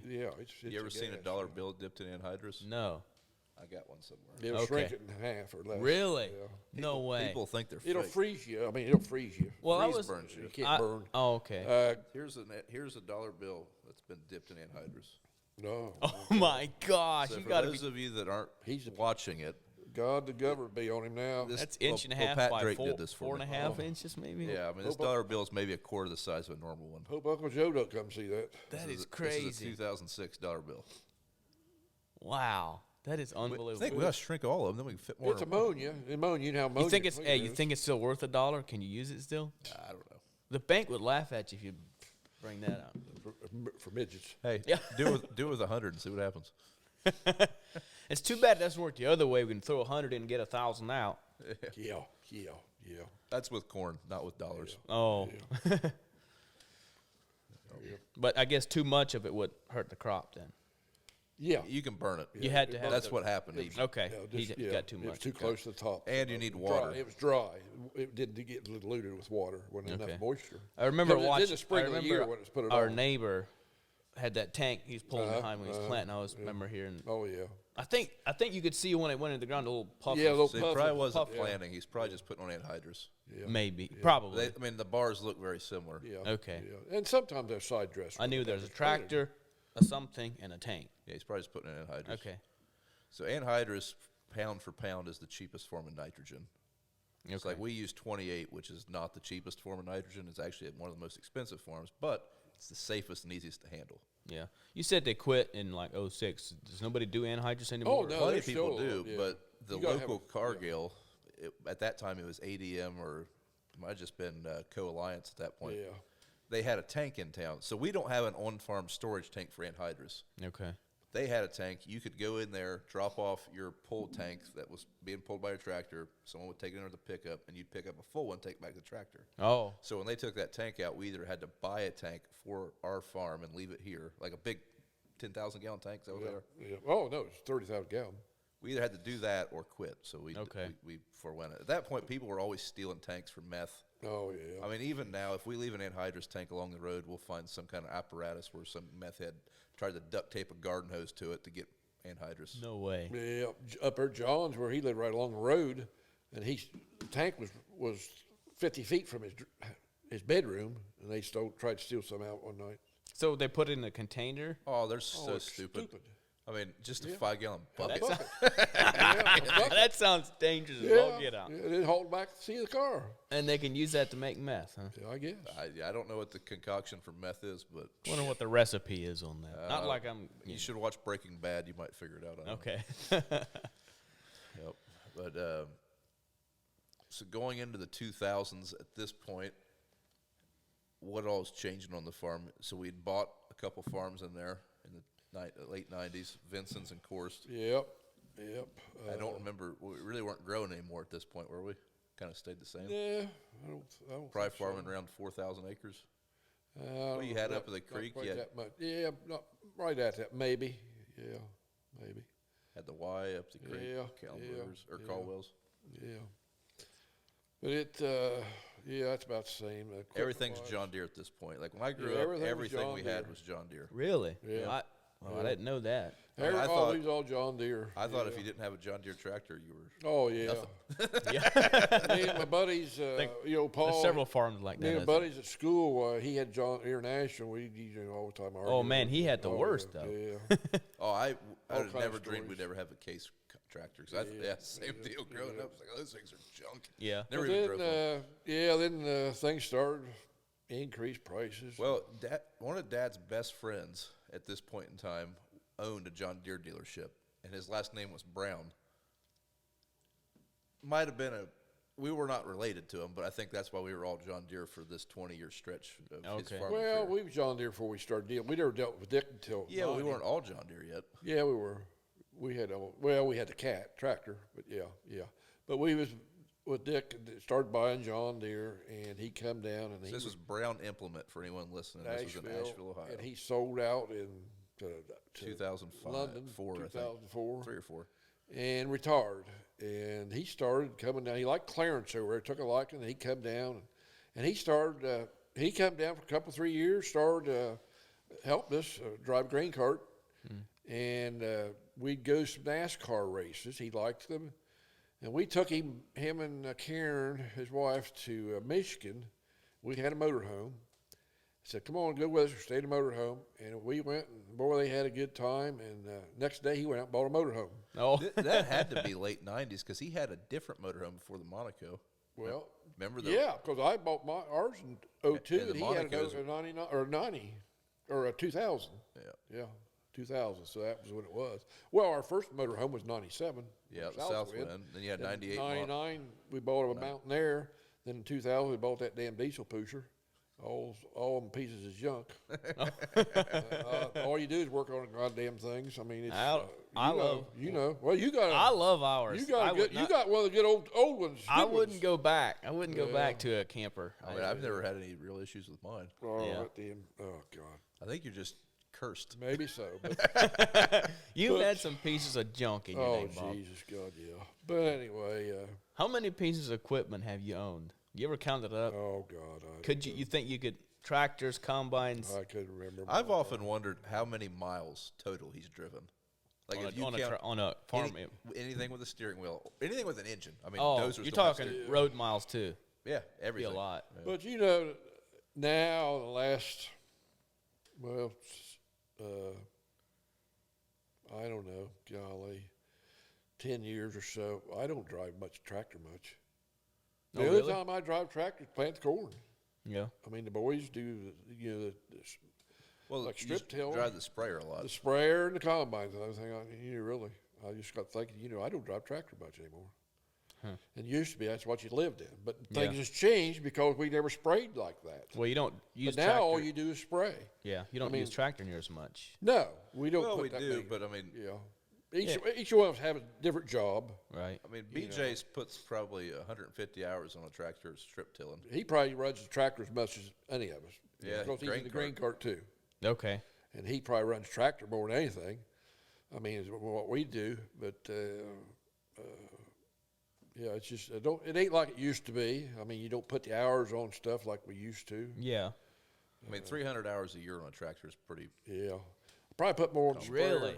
I mean, that doesn't seem like that much considering. Well, no-till, no. But it used to Yeah. be, you run that thing. Now, a dairy farm that's using it for like a feed tractor, they'll They'll put 1,000 hours a year easy. Yeah. But I guess, I don't know how many hours we used to put on them. I think when I got rid of my 40/20 was 3,500 hours. But that was after 10 years. So that's only 350 hours a year. That wasn't 10 years. 6 years? Wait, yeah. And you're 6, doing, 7 years. 8 years. and that's the only tractor you're using for farming. Well, Well, we you had some another- feed we had tractors, another hay one. tractors, Yeah, I mean, but we But had as far another as tilling, That was probably your planting and tilling tractor, wasn't it? Yeah, well, my 40/20 was all the plant or till. I never planted any with it because it tilled. What'd you plant with then? 30/10, Oh, okay. 30/10. Then we got 12-row planter and we had a John Deere 4430. Yeah, Okay. yeah. So in the 2000s, trying to think of any major events going on at that point in time. Well, bought cat combine. That was a big event for us. I mean, that was hard to do. Well, Dick was no longer selling John Yeah, Deere. Dick had passed And he'd away. passed away. Passed away. He hadn't passed yet. Yes, he had. He passed away the year I turned 16, and that combine was in 2006. So you had to buy it in 2005. I didn't think he was around when I bought it because he wouldn't have approved of it. Oh. He'd give me all kind of hell. He would have come around probably. No, I don't know, but he was a John Deere boy. He was a John Deere guy. so what combine was that? What This kind? was a Lexion. Claas. Oh, the first Claas? Was that the Claas. first? Yeah, cat back then they called him. Yeah. But they brought one down to demo it, and I think Dick was living when I demoed it. But anyway, He's probably running a grain cart for you. nope.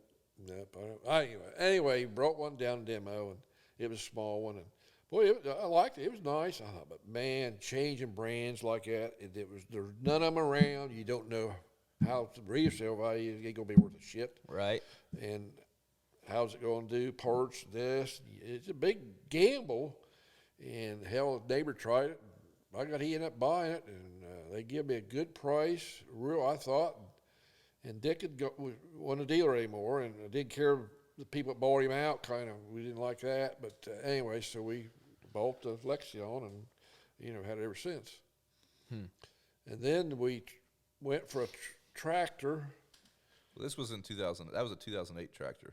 That When Magnum. the Magnum was 2008. So after the combine, a couple of years, we had a 7920, didn't I? Well, you had your 8400. That was the first tractor I I ever won a really remember driving. CVT or IVT, traded for a 7920, which wasn't as big a tractor. It's only a 180 horse tractor. But But at that time, we were all no-till. Well, Well, you were strip-tilling with it still. Yeah, that was probably a load. We chipped it, and it was a load for it.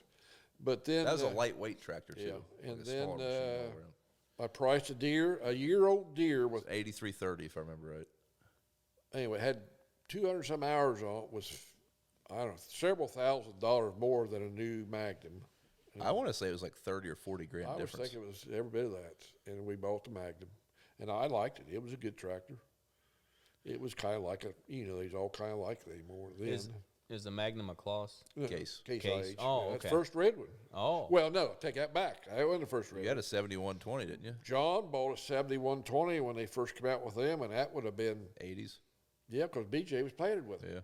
Was that 12-row And planted? he always had a case tractor he bush hogged with, too. He had two of them. And then he had that little Puma right before he passed. Yeah, Or Yeah. Maxim or whatever.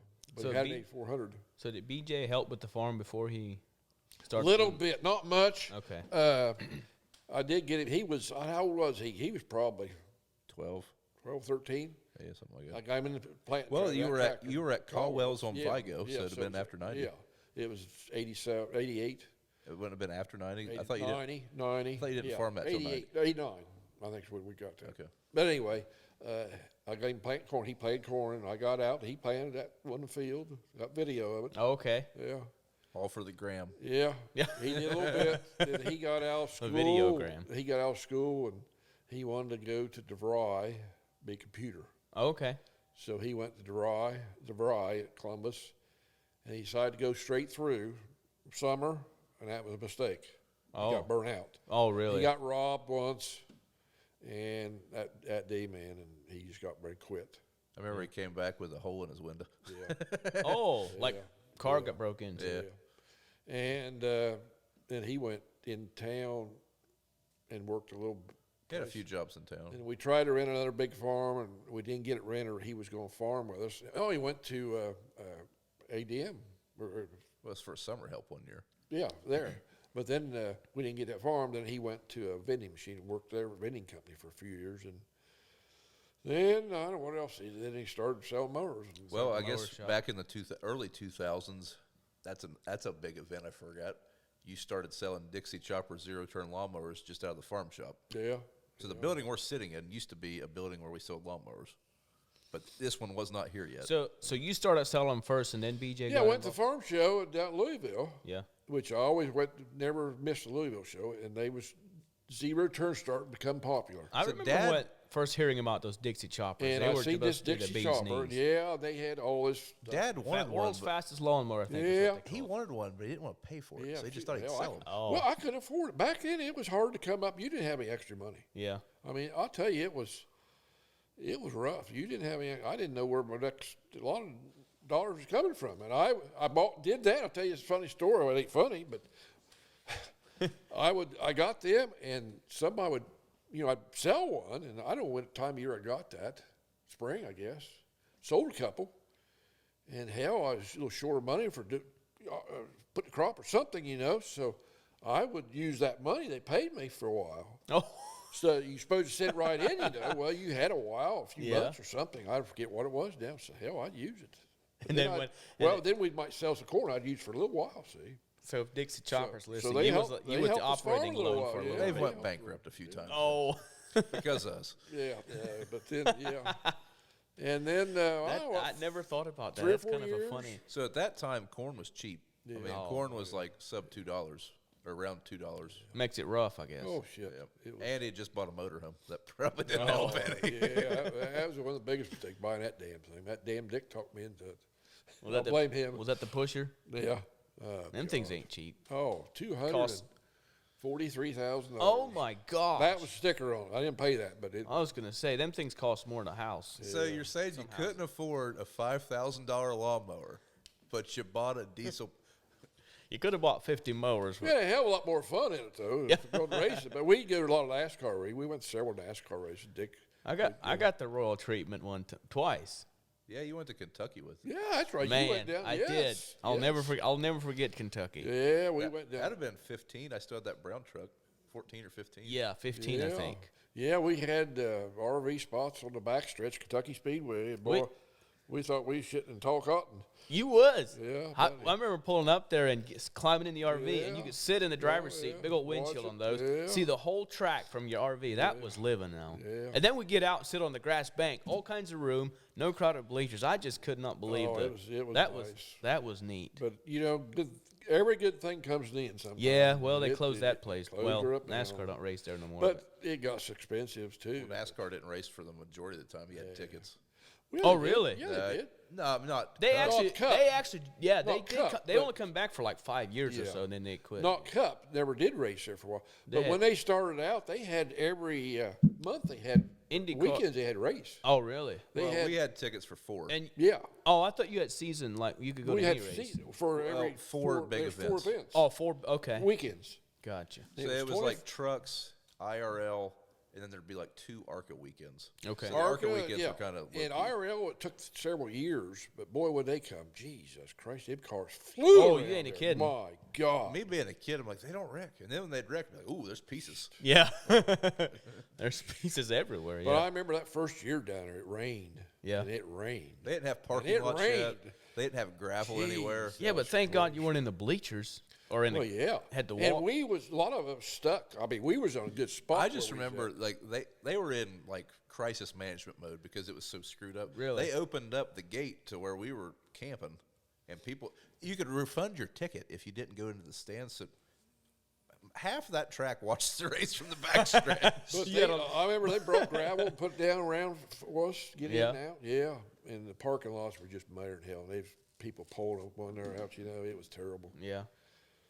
But yeah, them was good old days. We've been to several tracks, Richmond and Poconos and Michigan and Bristol.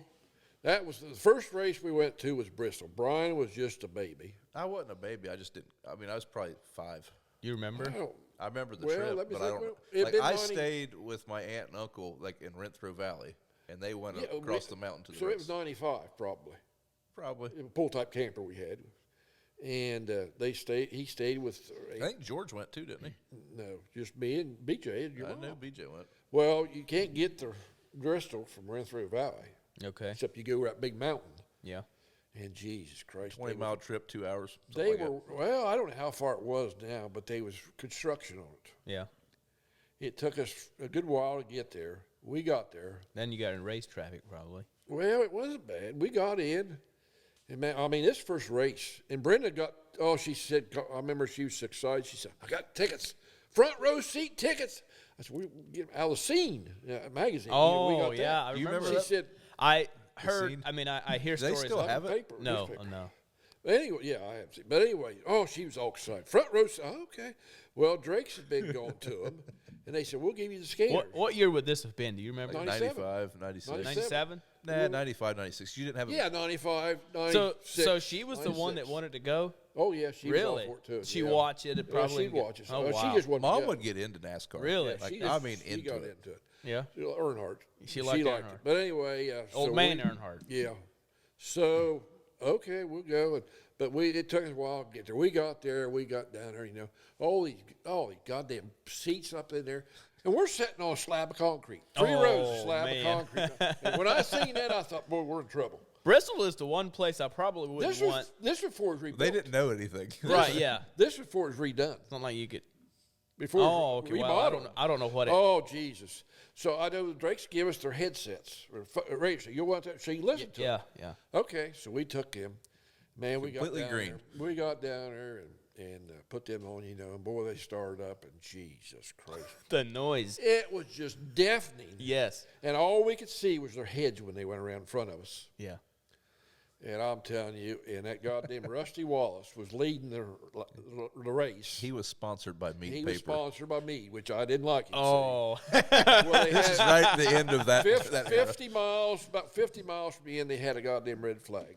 I said, let's get the hell out of here, because I was deaf and I was wet. Yeah. Wringing wet. Yeah. Because everybody drank their beer, they threw their beer cans to the front. Oh, yeah. And when we got up, we waded through beer cans knee deep. I ain't shitting you. I said, I'll never in hell go to another one of these races. Man. And it took us like 6 hours to get back over there. It was so damn foggy you couldn't see nothing. Yeah. Oh God, it was terrible. I said, I thought Bristol might have got you hooked, because that's one of my. That's the best track well, I've been to as far as. the next year or two after that they remodeled. And Oh. Drake's had season tickets and said, come on, go with us. Nope. We got good seats, go with us. They changed it, so we went. And yeah. Well, I remember you took me one time when I was probably 12 or 13, and it was a spring race. Yeah. And you guys had scoped this out, and we had seats top under Oh, the. cold. Those are the best seats. Oh, Under yeah. the Except in the suite. spring Not that race. day. What? Oh, cold. It was like 30 Jesus degrees, and there was a Christ. wind tunnel We up there. froze our Yeah. ass. Well, Some sun would have been much appreciated. so whenever I went, we had seats about halfway down. But at this point, NASCAR's kind of dying off, the Yeah. Oh, attendance. yeah, yeah. And we had $40 seats. And then after when the race was about to start to look up, and there's a bunch of empty seats, and we went up to $200 seats, sat underneath and it rained, and we were underneath it was out of the rain, and it was hot. Of course, we were in the shades. This was the August race. Yeah. So I loved those up underneath the suites. Yeah. Well, we didn't love them that day because it was so goddamn cold. Yeah. And them bleachers were just freeze your ass off. We Yeah. had coveralls on and everything. Oh, yeah. God, it was cold. Damn, it was cold. So we good. I was just going to say, so the primary thing you used your RVs for would be go to NASCAR races? We or went did to, you, really did. and we the did. fair, you Yeah. camped out at the fair. But then we did, yeah. But then Dick died and we didn't go. We got the motor shop going and we just busier than hell. We didn't go to any except Kentucky. Yeah. And we kind of kept them. In a couple of years, we gave them up. And then we got them back for a couple races, a couple years, I think. That must have been when we Yeah, went. and then in the cup shop, and we just, it died down. Yeah. Well, I'm glad you had him for those couple years because I Yeah, enjoyed it. Yeah, it was. There's several people who come down. We had several people. Our John Deere banker. He I come never down I one never time. ate so well at a racetrack before.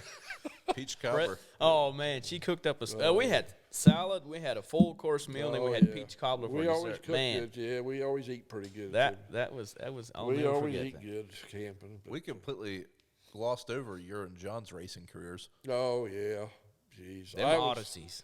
Odyssey. No. John raced. 3/4 midgets. Yeah, he raced Oh, midgets. 3/4 midgets back in the late '60s. Okay. See, he worked for Marvin up there. He loved cars. He's all the time tinkering something. Before that, he had go-karts. Yeah. He built a go-kart back in the mid '60s. Well, it was early '60s. It looked like a little Indy car. Had Yeah. pods on the side. Had wings on Twin McCall engines. Oh my. Yeah.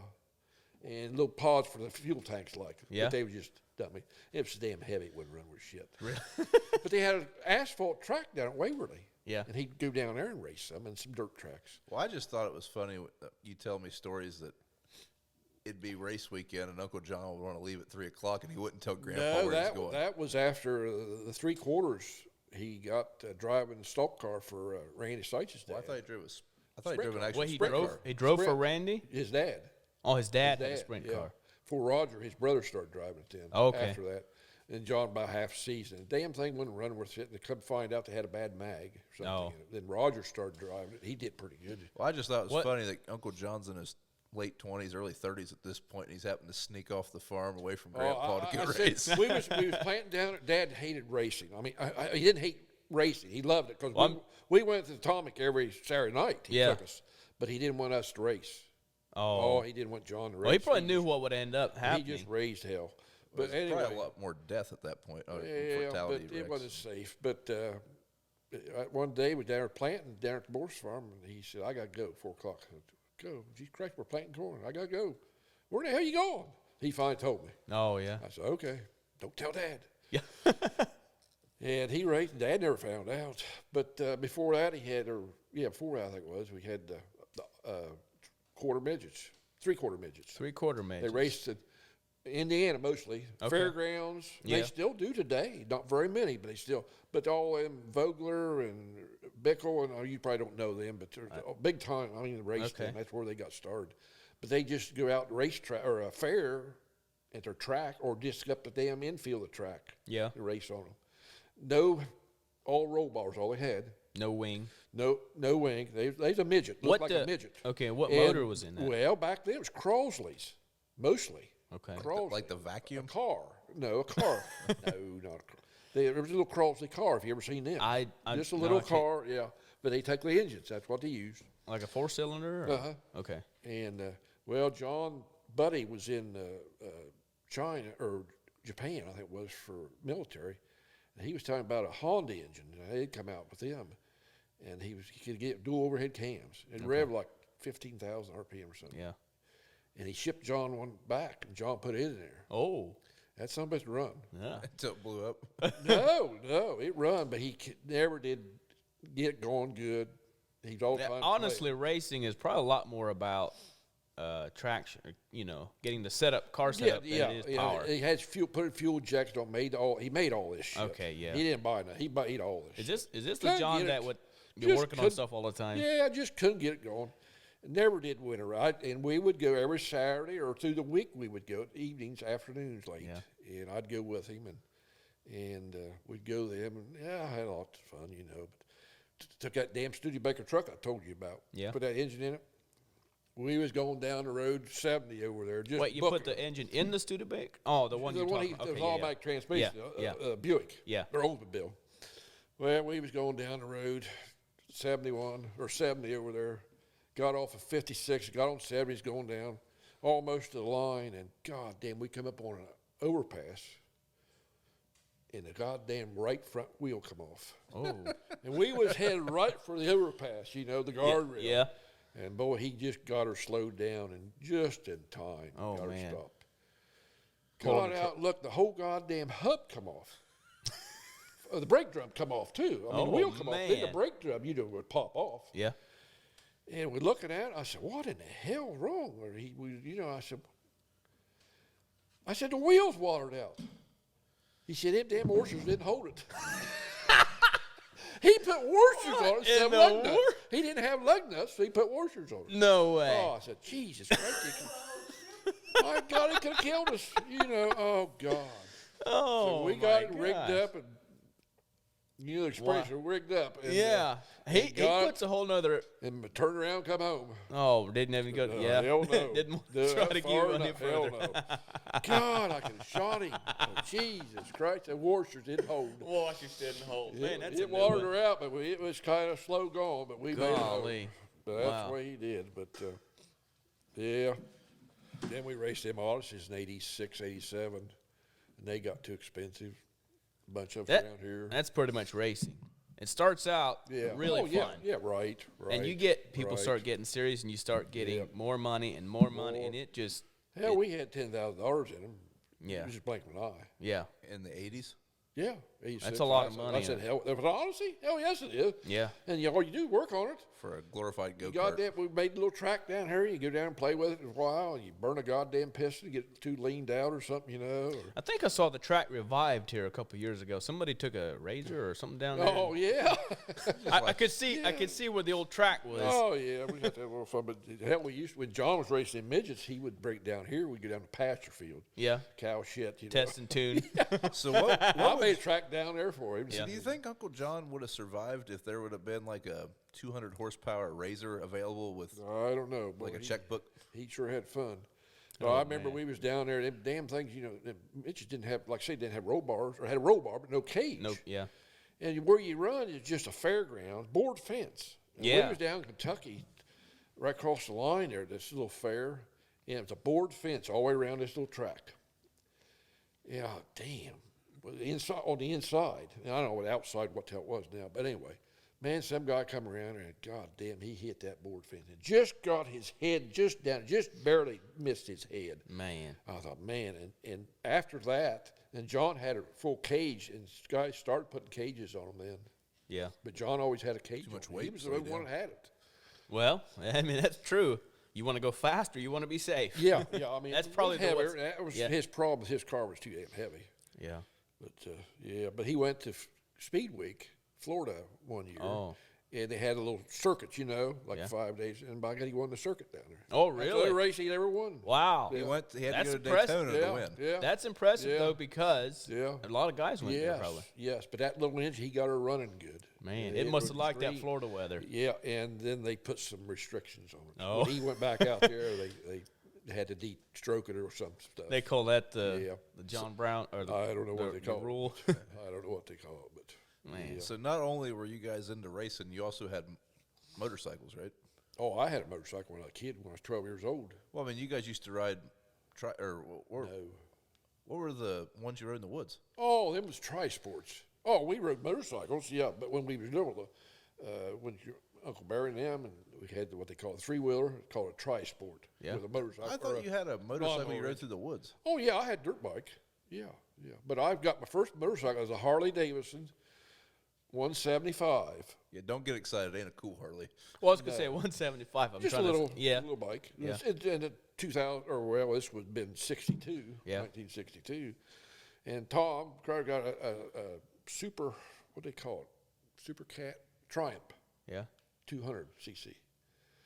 What'd your Mine dad- was a two-cycle. What'd your dad think of that? Oh, he was all for it. He Oh, did- really? Yeah. I mean, they just rode them in the pasture. We just rode around Oh, here. you didn't go But we'd on- ride up down the road all the time. Yeah. Mine was a two-cycle. Yeah. I push the damn thing more than I rode it. Yeah. Burn the plug. I'd go out, foul plug every damn time. Yeah. Finally, I took it to a guy in town, and a motorcycle dealer, and he rebuilt it. Cost $180 about shit. Oh. That was a lot of dollars. Probably what the bike cost, wasn't it? Oh my God! Yeah, practically. But it run good. It run better. It did foul. Is this the one John drove through a fence for you? Yep. I kept it. It was running real good. I kept it shining, and clean and everything. Kept her shining, and where he worked up there at Marvin's. Marvin had a big old hog, Sportster. Big Yeah. ones. Something about John said the throttle was backwards or something on him. The mine or his. Yeah. And he come out through a lot just like Gibber and hell, and he hit the road. It took off, and he said it was different than that, and there was drag up against the fence like that, which Yeah. is like 5 or 6 planks or 2 by 8s, what we drug the dirt with, Yeah. the plow field.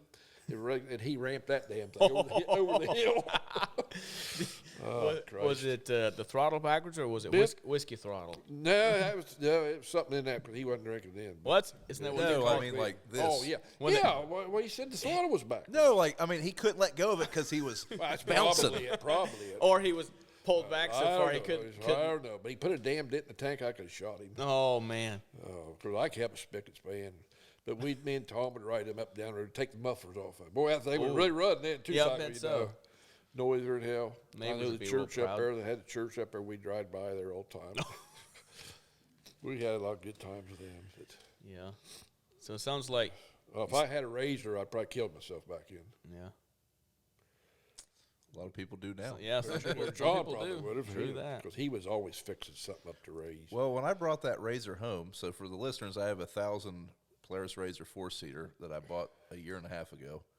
I brought it home, and Dad mows the grass around here with a finish mower, and everything looks pretty. It always looks real nice. Yeah. So I get this Razor, and we're putting around. The kids are wanting to go drive it around in the grass. I'm like, no, we're going to drive it on the road. We'll hammer on it in the woods, but right now we're just going to putt around. Dad sees it. He gets in it and immediately goes down to that track he was telling you about and has it all the grass was trashed within 30 seconds. Yeah. I showed up and I'm thinking somebody's in trouble, and then I realized it was Bob. Oh, yeah. I just you pump them tires up.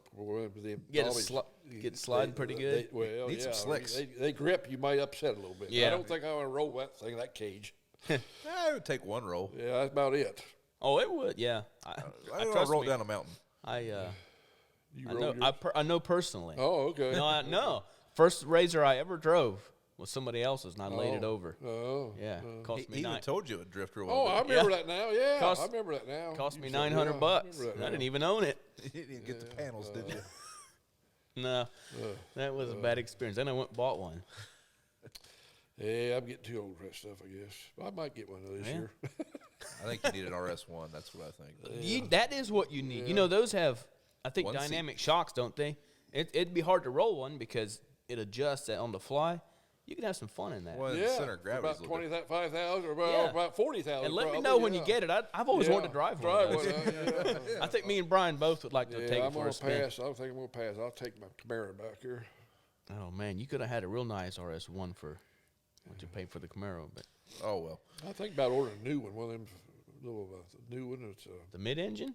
no, Wait, no. what I are don't you want no vet. I don't like him. Oh, you New Camaro. No. I like to have one of them Yankos. They make them now again. I don't know what- Well, you didn't know, but back in my day, in the '60s, in the '70s, maybe later, they made there's a guy made Yenko, called a Yenko Deuce, Okay. and it was like back then it was like It'd be like Carroll Shelby. Like 300 Monroe's a set- Ford Oh, guy. yeah, it's like, like a- 375 horse, solid lifters, everything. There's a Maybe guy that would 400. buy factory cars, soup them up, and then put his Yenko badge on it. Well, So this it's like- guy's since died a good while ago, but there's a guy named Ed Hamburger. He makes pans, oil pans, I found out. Yeah. He's making them 50 a year, and he makes other cars too, but he don't call them that. But he Okay. puts supercharged stuff. 1,200, And we 2,000 seen, me and horsepower. George seen one over at That's all. yeah, 1,200 or 1,100 horse. Wow. We seen one over at Plain City. Plain City's car show. Guy just had it 4 weeks. They make 50 a year. He didn't say what he give for it, but I see him on the internet like 160 or 70,000. Golly. Yeah, boy, it's pretty. Yeah. It wasn't that damn pretty, but it was. Man, you could accidentally Oh. have a lot of fun with that. Yeah. Well, If you I keep don't the know. tires on it. I mean, Well, it'd be yeah. impossible to keep the tires on something like that. Yeah, I don't know. Well, that traction control, boy, I tell you, Yeah. it works. I think Yeah. one sneeze, though, and you just roasted them. Oh, Yeah. yeah, Yeah. but it's. That'd be yeah. nuts. That'd be fun. It Oh, would be. I know that Camaro. I mean, it surprised the hell out of me. That son of a bitch fly. This one? Oh yeah. Well, it's What's a it 6-speed, rated? so it's really fun It's to just drive. 455 horse, 455 450? torque too. Yeah. The But 450 torque is where it's at. if I was buying Yeah. another one, I would buy an automatic. Oh, That's really? a 6-speed. It's fun, Oh, but the automatics are faster. Yeah. Or 10-speed. right. Yeah. Yeah, you can't shift as fast as the. Yeah. Them, But it is so fun when you do. You ain't a oh, kid. yeah. You better hang on. When You ever do hit it, it about yeah. $2,000 and dropped the clutch on it and just. He hasn't. Oh. Yeah, I don't know. I Yeah. mean, you could just floor it. I and it'll I like- will say, in my opinion, a manual sports car is the most fun Yeah. thing that I've ever driven. Yeah. Like it's not as fast as automatic, but man, it is just fun to Yeah. drive. Yeah. And that thing just corners. Geez, it just Yeah. right, man. it Handles just- good. Oh, geez. Yeah. Well, I mean, it's got, what are they, 305s on the front? Or is that the different package? It's got big front tires, a lot of grip. Yeah, big and the brakes. back one's got grip, but it'll you floor it and it wants to spin and it'll Yeah. leave a mark. Yeah. But There's so many different things you can turn off to make it Yeah. do that. it's, There's a thing you can hit, I think it's Mode, called track boost and mode. launch. yeah. Push that and floor it, and once you hit a certain RPMs, it drops the clutch for you. I think. Oh, really? Wow. No, it's fun to drive, but it's just stock too. Yeah. Man, I can't imagine one of them at LS. whatever Twice they are. that. Z01. Twice. But they say the one with they make one that's got that track package, magnetic suspension or whatever. They say it and just stock one it'll run as better. They think than the Well, they're talking on tracks, oh, though, track. not a drag Then race. the Oh. big, like the like big a one, road track. Yeah. because the power in the bigger one. Yeah. But I don't know. I've watched them on YouTube. It's something. You know. I mean, a whole lot more than my day. I mean, 400 horses a lot back Yeah. then, and they Well, run good. But that thing is stock. I mean, you could buy it off showroom Yeah. for like 40. You can buy a new one with everything off $50,000, Yeah. and that's cheap power. Right. Yeah. Yeah. Well, I mean, in our time, like my pickup that I have now has more horsepower than any pickup I had as a kid, and I spent a lot of money to get that pickup that power. Same here. I don't know how long they're going to talk about the last year or so making them and say it must take, but I don't know. Yeah. I'm surprised the insurance companies just let them do it. Yeah, I am surprised too. Yeah, that's what. Well, but back in the '70s, see, that's what happened. '69, '70 was the last muscle car you get with Yeah. power. they kind of shut them down Yeah, for a the bit. insurance companies did. Yeah. Hell, they went from 400 horse to 250. Yeah. Yeah, took all the fun out of it. Yep. So, back to the farming and talking Well, whatnot. we're talking about the play time to happen on the farm. Yep. You're going to have playtime. So 2008, I graduate high school. I was going to ask, what year did you get full-time, get in here? So I was helping the whole time I was Right. growing up. I mean, I started driving the grain cart probably when I was, I don't know, 12 or 13. Yeah. I don't know. I wanted to be wherever he was. Right after school and all that. Yep. And like my senior year, I took study hall for the last 2 classes, and I had ag the 2 classes before that. So during harvest, I would just sign out after lunch and go help him. Oh, okay. But anyways, after I graduate high school, I go off to college and whatnot, and then Uncle John gets sick again. He passes away in 2010, and I dropped out of college that spring. Now, I tell people I dropped out. I was about to be told politely to not come back also. You tell us that, see. I knew it was just all playtime. I knew it. Wait a minute. I mean, I kept good enough grades to not get kicked out, but I was over it. I mean, I didn't really like college. You didn't finish college? No, I never proud knew college that. dropout of Ohio State. 1 month. 1 month from finishing? Well, 1 month from that quarter, but I would have had another year before I graduated. How did I not know this?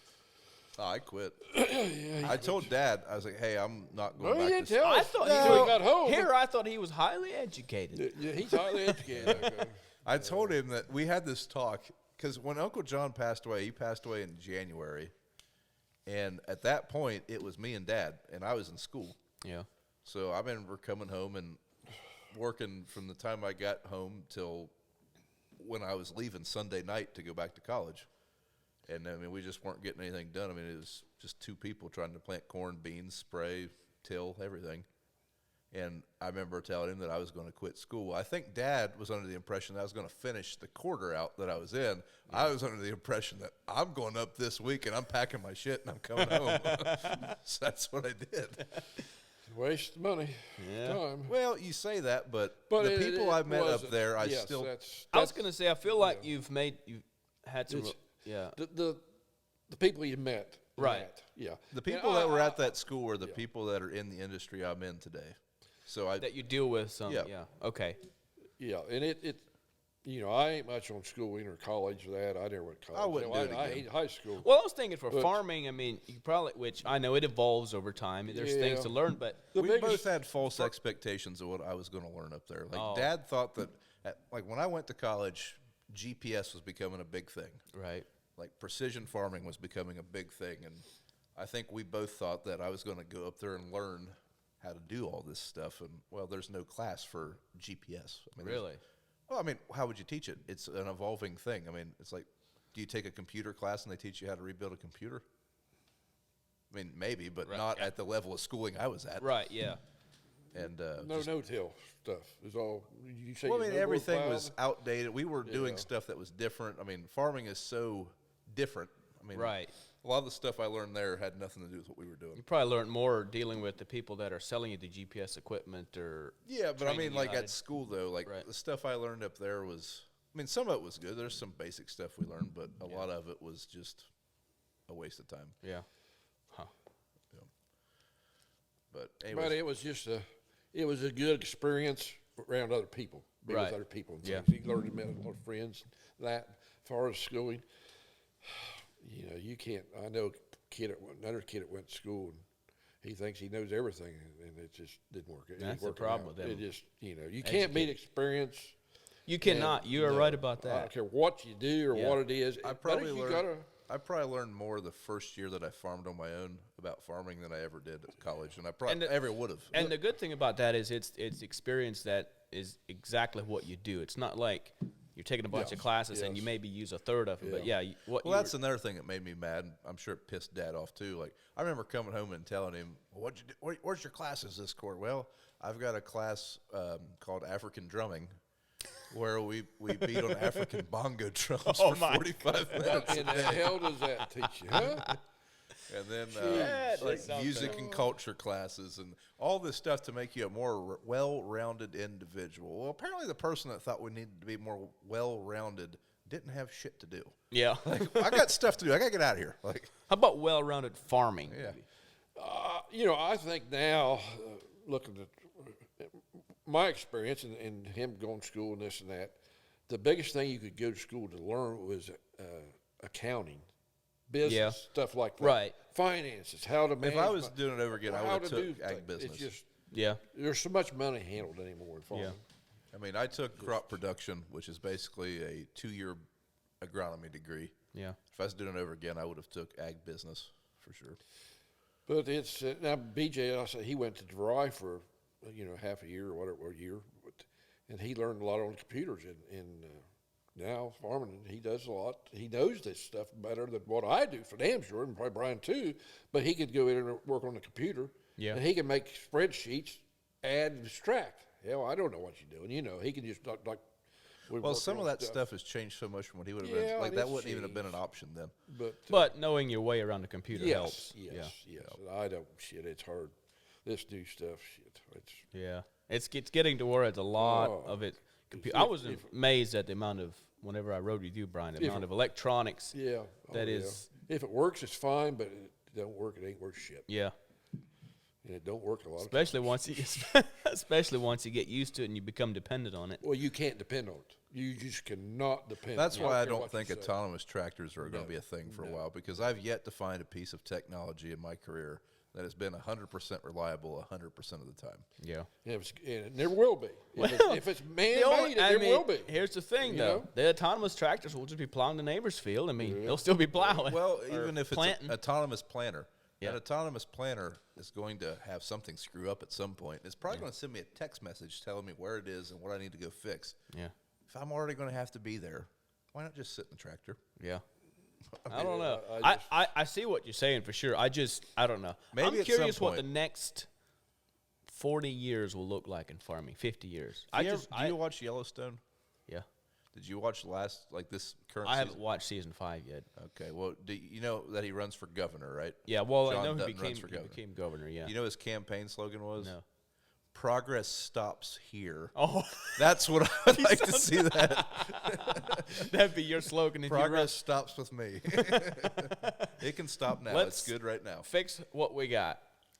Well, that's why I said, like I said, talk about no-till. I just thought, man, I don't want no-till because I didn't drive a tractor across, but, Yeah. so. Well, I just think it's that way with everything. I mean, Yeah. not just farming. It's like things that you think you would never see eventually will come in some form. Maybe not in the form that you see now, but probably in a while. But it's got a ways, is what I'm Some saying. things will be. And but it does concern me though. Like I'm not sure it's good to become that computerized or that dependent. This younger generation, I don't know. It's just going to be way different. Yeah. It's just, But what you're doing now is way different from what your dad grew up oh, my doing. God, yeah. And it will be for what, Right. later on in his life, Yeah. It's just, I don't know how much more it can advance. Well, I always think that. and I Well, you also- probably thought that in 1975 too. Yeah, I'm sure. I just can't imagine. When you what had that a guy next When that guy told you that a tractor would cost $100,000 and you couldn't believe it. now or a million. I also think the more we advance, the faster we advance. Yeah.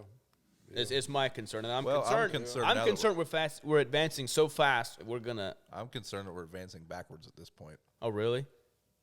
I mean, anyone that thinks that taking a field that was in corn and parking solar panels in it is somehow going to save the environment, that's going Yeah. backwards. Well, that What do you think those solar panels did last week when we had 3 inches of ice on them and snow? Damn sure didn't produce any electric. And also, we need the electric to charge our cars because we're not going to have any gas anymore. Yeah. Well, then, I got a text message from AEP telling me not to use as much electricity for the last 2 days. Oh, really? Yeah, 'cause yeah, they couldn't handle the grid. Oh, so I can't gosh. charge my car. Oh, But as far as electric, I think it's got its place, but it's not like they're talking. True electric to me is like a locomotive. right. It's diesel electric. it's a hybrid. But it's got a diesel to power that generator. Yeah. And that's the way the farm equipment will have to be.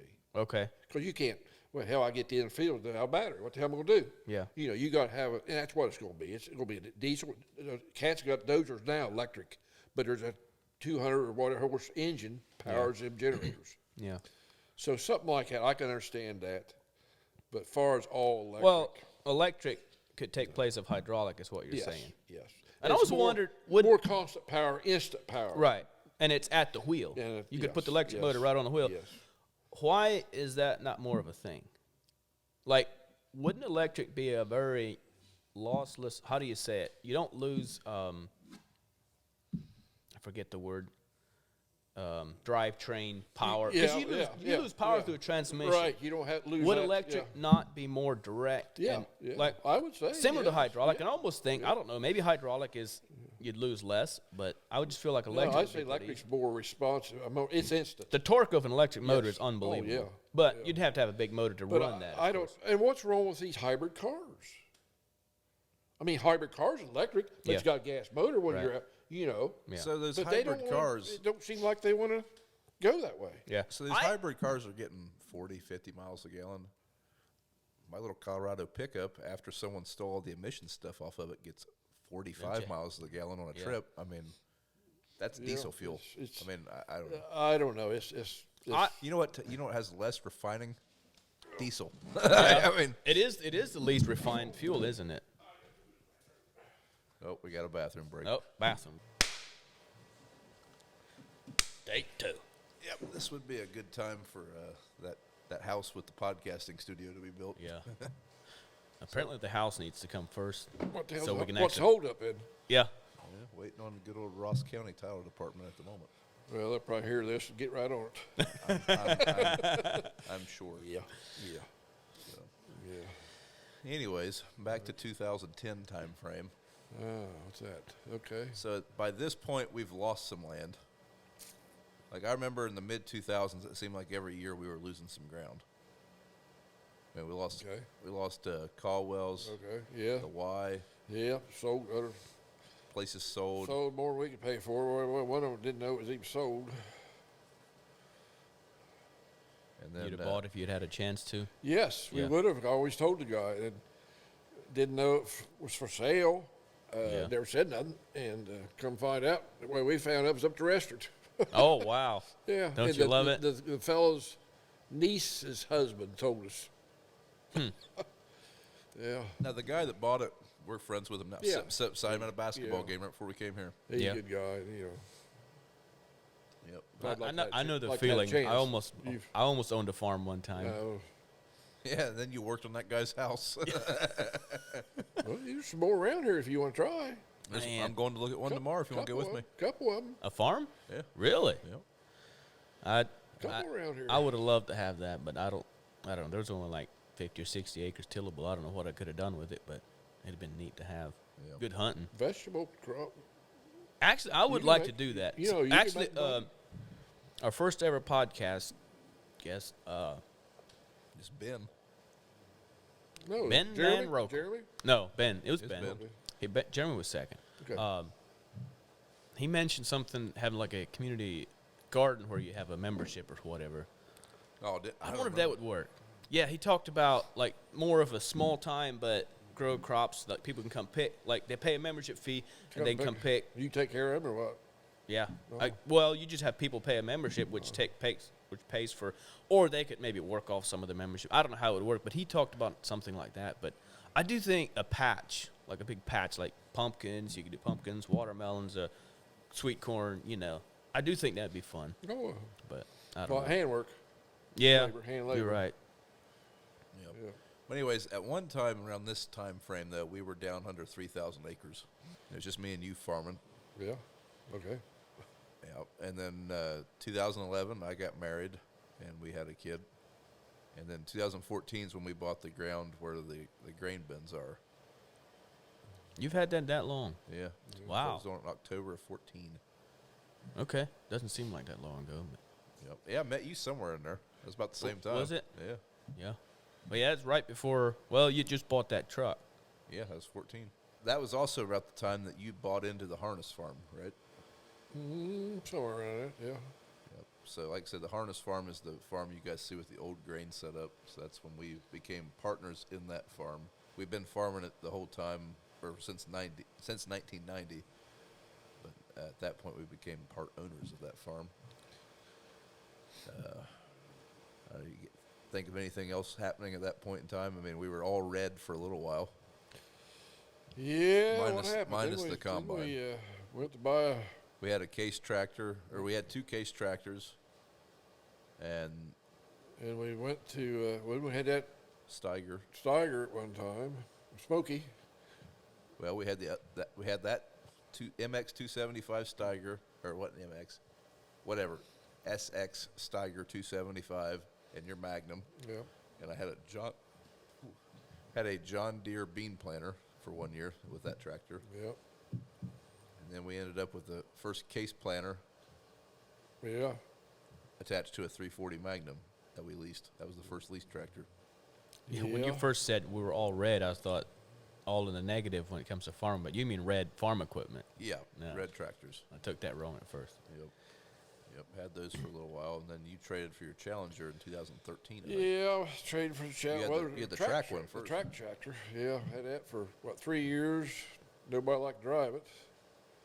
And I wanted a CVT. They didn't have it in that. And decided to bought a CVT like the one I'd priced to begin with. Same year and everything. So, and traded. So that's what we got the rubber tar. Got rid of it for the Challenger or the 1038s. No, we got rid of the leased. Yeah, we've leased. Magnum. We've leased all the tractors for quite a while. The Magnums was leased. Well, your 305 wasn't. Yeah, 305. Yeah, For a long time, my tractor was a leased tractor, and Dad's tractor was yeah. bought. Yeah. And it's the price they are. Boy, you get a tractor, $400,000, $500,000. That's a big payment. Yeah. For 5 years, you stretch Okay. that out. That's a big payment where you can lease it for a whole lot less, but you ain't got nothing left at the end. But for what we've been leasing, they got warranty on them, and you can put a lot of money. If something breaks down in On your just own labor for in parts. Well, now if you go to sell your tractor, it's worth less than when you bought it, probably. Like if you buy a tractor like Well, it has these last few years or last year so hasn't Oh, been, but right. kind of, but yeah, but but you still think leasing you pay more than what you would lose on if you bought a tractor and make. no, I'm saying you take if you bought a tractor, $400,000 tractor, say it's 4 years, that's $100,000 plus interest a year payment. Right. And you could stretch it out. But we've leased these tractors. The last one's the most expensive for $30,000 a year, Yeah. and so that's for a 5-year lease, 4-year lease, whatever. So that's what $120,000. But you ain't got nothing at the end of that. Right. But if it breaks down, they're gonna fix it. Right. So And there's you're not paying interest. It's 6 of one, half dozen of the other. One thing about a lease, the cost. Yeah, Like but that. it's It's a starting fixed cost. It's starting to get a little bit more expensive, and especially with interest. It ain't gonna The be first time that probably we- ain't gonna be the way to go now. The first the time lease, that we, the yeah. lease has Lease might not be the way to go now. Yeah, the first one that we leased because it was $14,000 a year. Oh. I mean, it was cheap. Yeah. yeah. They're starting to. Too many starting to farmers do starting that. to figure that out, and they crack Well, down on that. I mean, a little lot bit. of it was just interest driven. That and the cost of the equipment, the tractor. Hire the tractor. So at one like when we first started leasing, a tractor used to cost roughly $1,000 a horsepower, Okay. and now it seems like they're Twice it. probably close to $1,200 a horsepower. Yeah. So you'd take a 600 horse tractor, it gets pretty That's it gets pretty pricey. that is nuts. The amount of money that you would have to have if you were to start up a 1,000-acre farm is. Well, you're gonna have to build to it slowly, for Yeah. sure. No kidding. Like just to Now the last few years, like with equipment being as high as it is, that's probably hurt people more than anything. I mean, Now, okay, you guys seem to farm with pretty new equipment, pretty nice, pretty high tech. Is there ever a thought of going back to oh Jesus. non-computerized? I am. Yeah, I told the boys, I said, well, if I get my old 4430, I talked to the guy today, so he might get it by planting time. I get my old 4430 Open a can back, of worms, find I me a 12-row planter. I can just go out there and set in that tractor, fill the planter up, and just plant, not a care in the world. Yeah. I know it's planting back there, and It'd be like the old, Oh, man. it'd be a lot simpler, but it'd be a lot slower. yeah. My hair might grow back, he's not gray. Oh man, I can hear him now. The next day, he'll be sitting there trying not to show how much pain his back's in. oh man. Especially when he's lugging those bags to fill the planter. That's the other thing be bad. But he would get to burn bags then. Oh, I don't think he cares. Oh. about the burning. Dax might. Yeah, I don't like burning them. Yeah. The bad part about burning them, I know that Great Plains drill would always hold like 85 bags.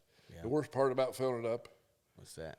when you fill it up, you throw a sack down, and the blows goddamn away. wind's always blowing. And it Oh, yeah. goes across the field. Yeah. Every time. Yeah. Yeah, but the bulk field, that's made it nice. Yep. But anyway. So in the mid 2000 teens, Dad and I were farming together but separate. So at that time, it was just Dad and I. He had his acres and I had my acres. I was buying some equipment. Dad was buying equipment, and we were, like I said, we were farming together. It's not like it is now. Now everything is a partnership. Everything's together. What did you think whenever I started the YouTube channel? That was in 2018. Oh, I didn't thought much about it, really. Well, at first it was a hiking channel.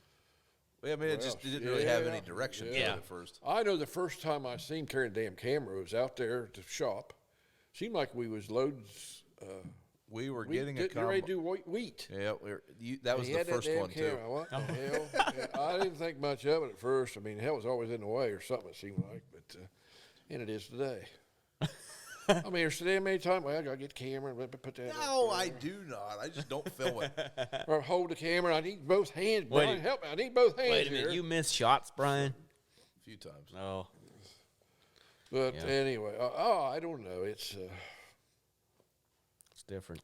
the biggest thing I enjoy is I come down there every morning when I get up, come down to the office here. I look at the markets, turn TV on, YouTube. Yeah. Usually his, and I'll look at the comments. And it just blows my mind at the people that comment all over the world Yeah. that see this. Yeah. And that's the biggest thing I like. And I watch other guys all over the world, see how they See how farm. it's going. But everybody's got something different, Right. and a lot of people have no understanding of how farming works. Yeah.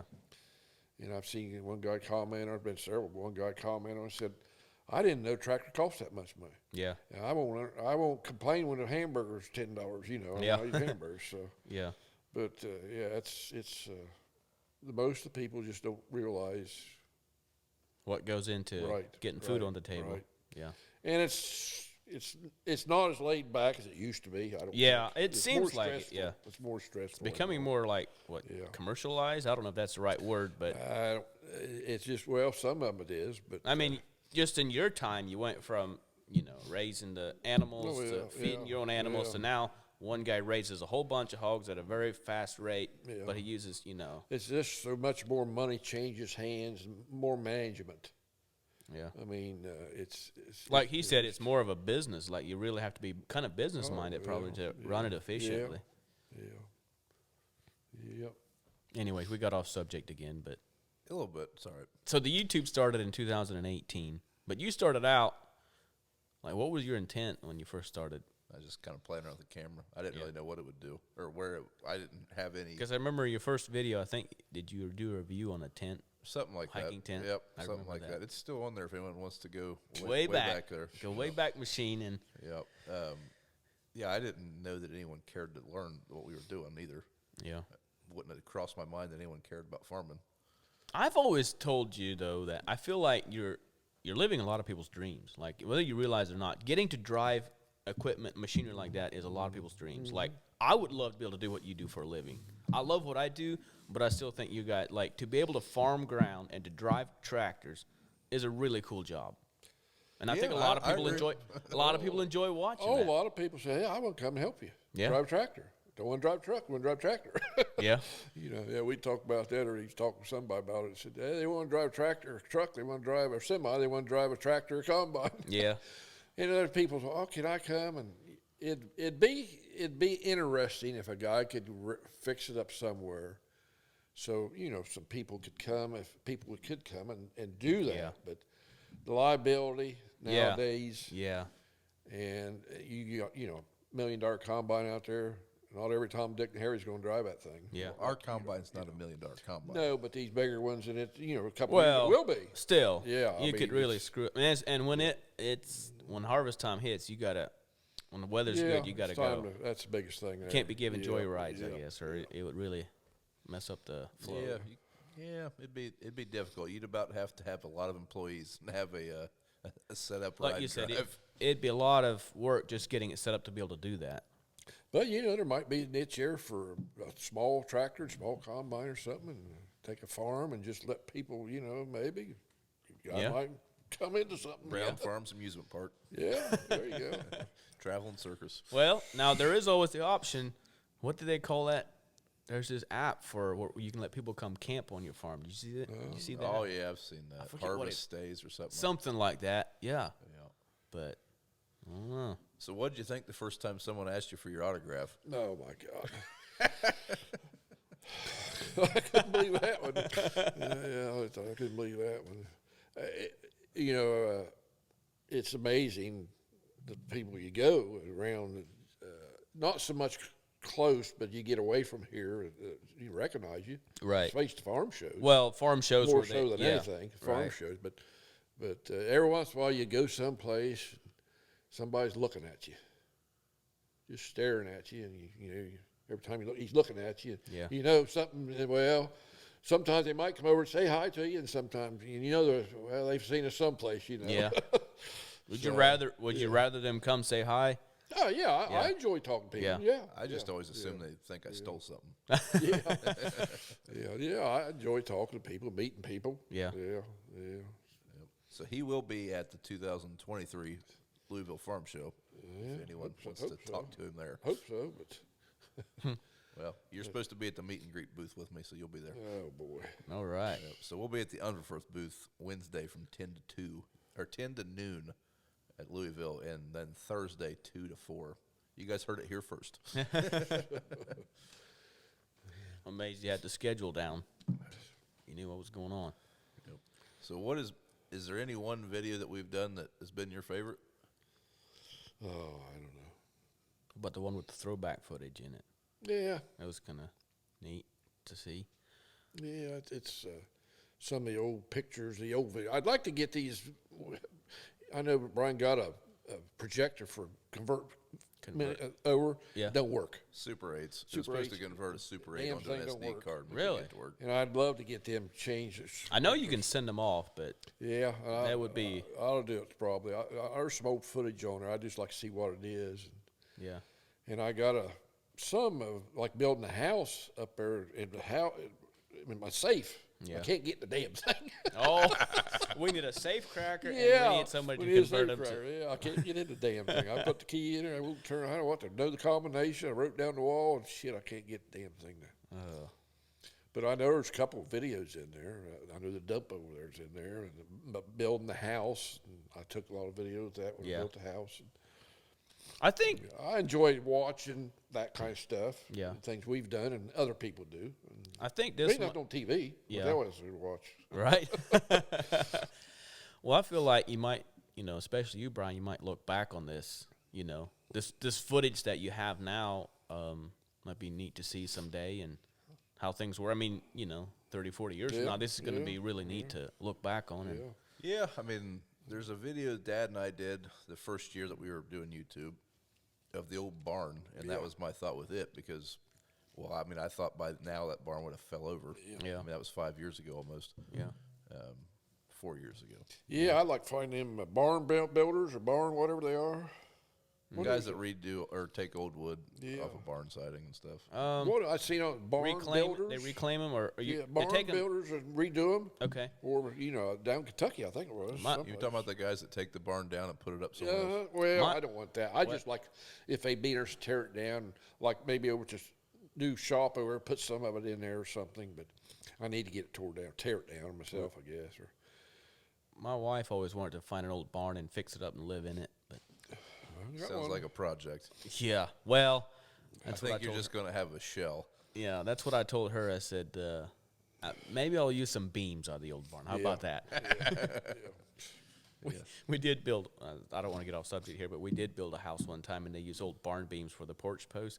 Bottom was all rotted out. I'm like, man, that's just not a good idea for a porch post, sitting on concrete in the weather. not outside. Wonder if Especially it's the still old barn standing. beams that are probably inside. Yeah, wonder if it's still up.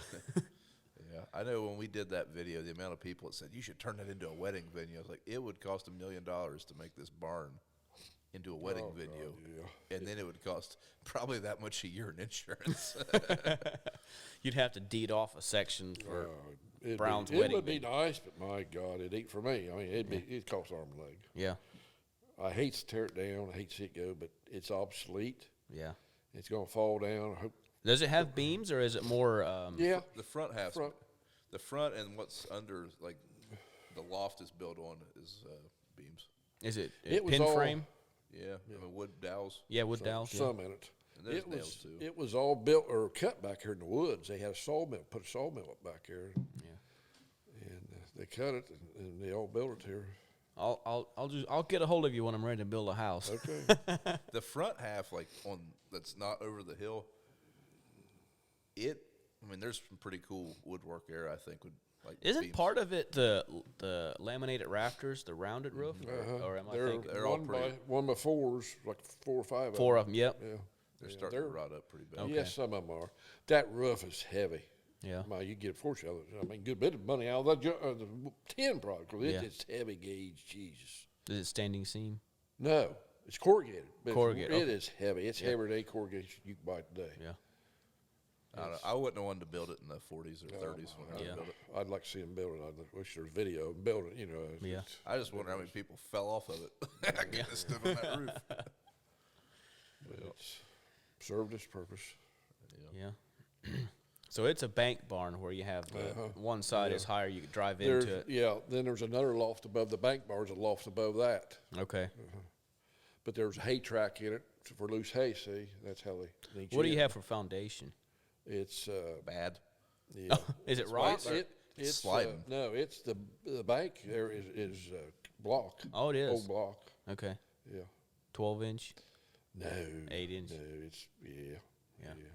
Yeah, the thing's sliding off the hill. That's why it's falling down. Oh. Yep. Okay. The water got behind it there on that one side. I think started it.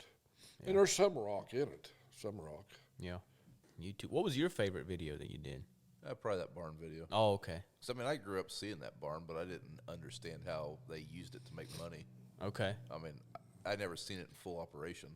Well, Yeah. back then everybody had barns. I mean, everybody had livestock. That's why. Yeah, but in that video, you explained how you used each part of the barn. and yeah, there's things yeah, that I didn't know. I mean, it was stuff that I wanted to know. Yeah. Mainly the basketball.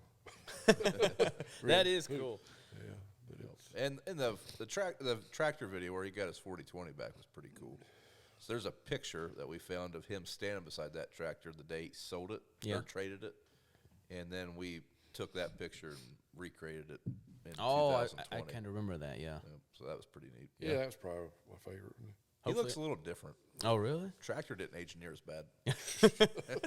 He's saying the tractor held up better than you did. Yeah, probably so. The starter, I gotta get that starter. Yeah. It's called. Yep. When did George come into your life? Because people still ask. George hasn't been a regular on the YouTube channel since 2019, and people still ask about him. When him and your Aunt Becky get married? I don't know. I wasn't I alive. know the first time I seen George. He had the curly hair, you know. Oh, really? Yeah, There's big a old picture curly of hair. it. He got a Yeah, I fro. saw. I didn't And know Becky that. said he was a truck driver. I thought, Jesus, God, what did she get? What a into? winner we got here. Yeah, he's just like a brother to me. Yeah. George is a good guy. George is like my second dad. Yeah, I wish he was. So- we all used to, I guess, but George married your wife's sister. yeah, Becky. Right? Okay.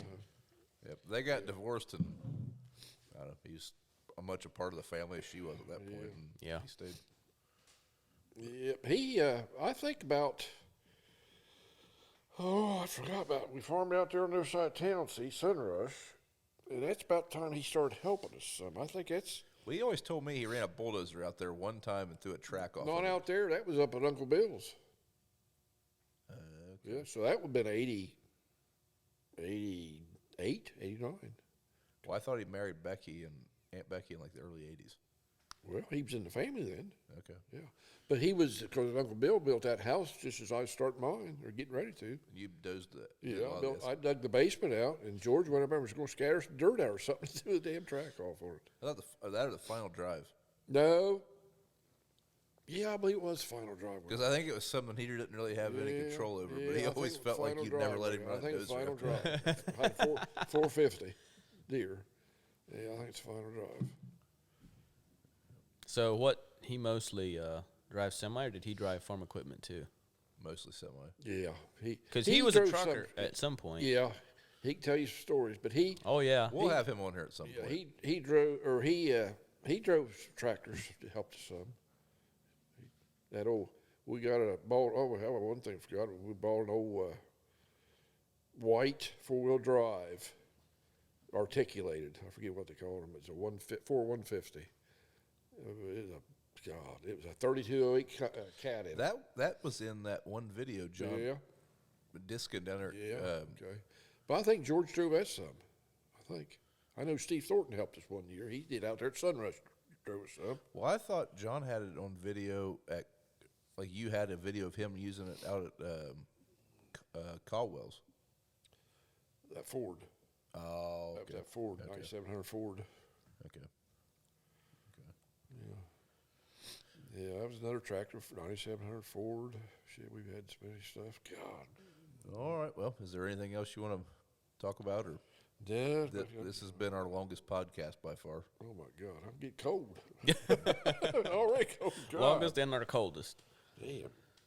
Got something stouter than a beer. Yeah. Is there what do you? Last question, and then we'll wrap this up.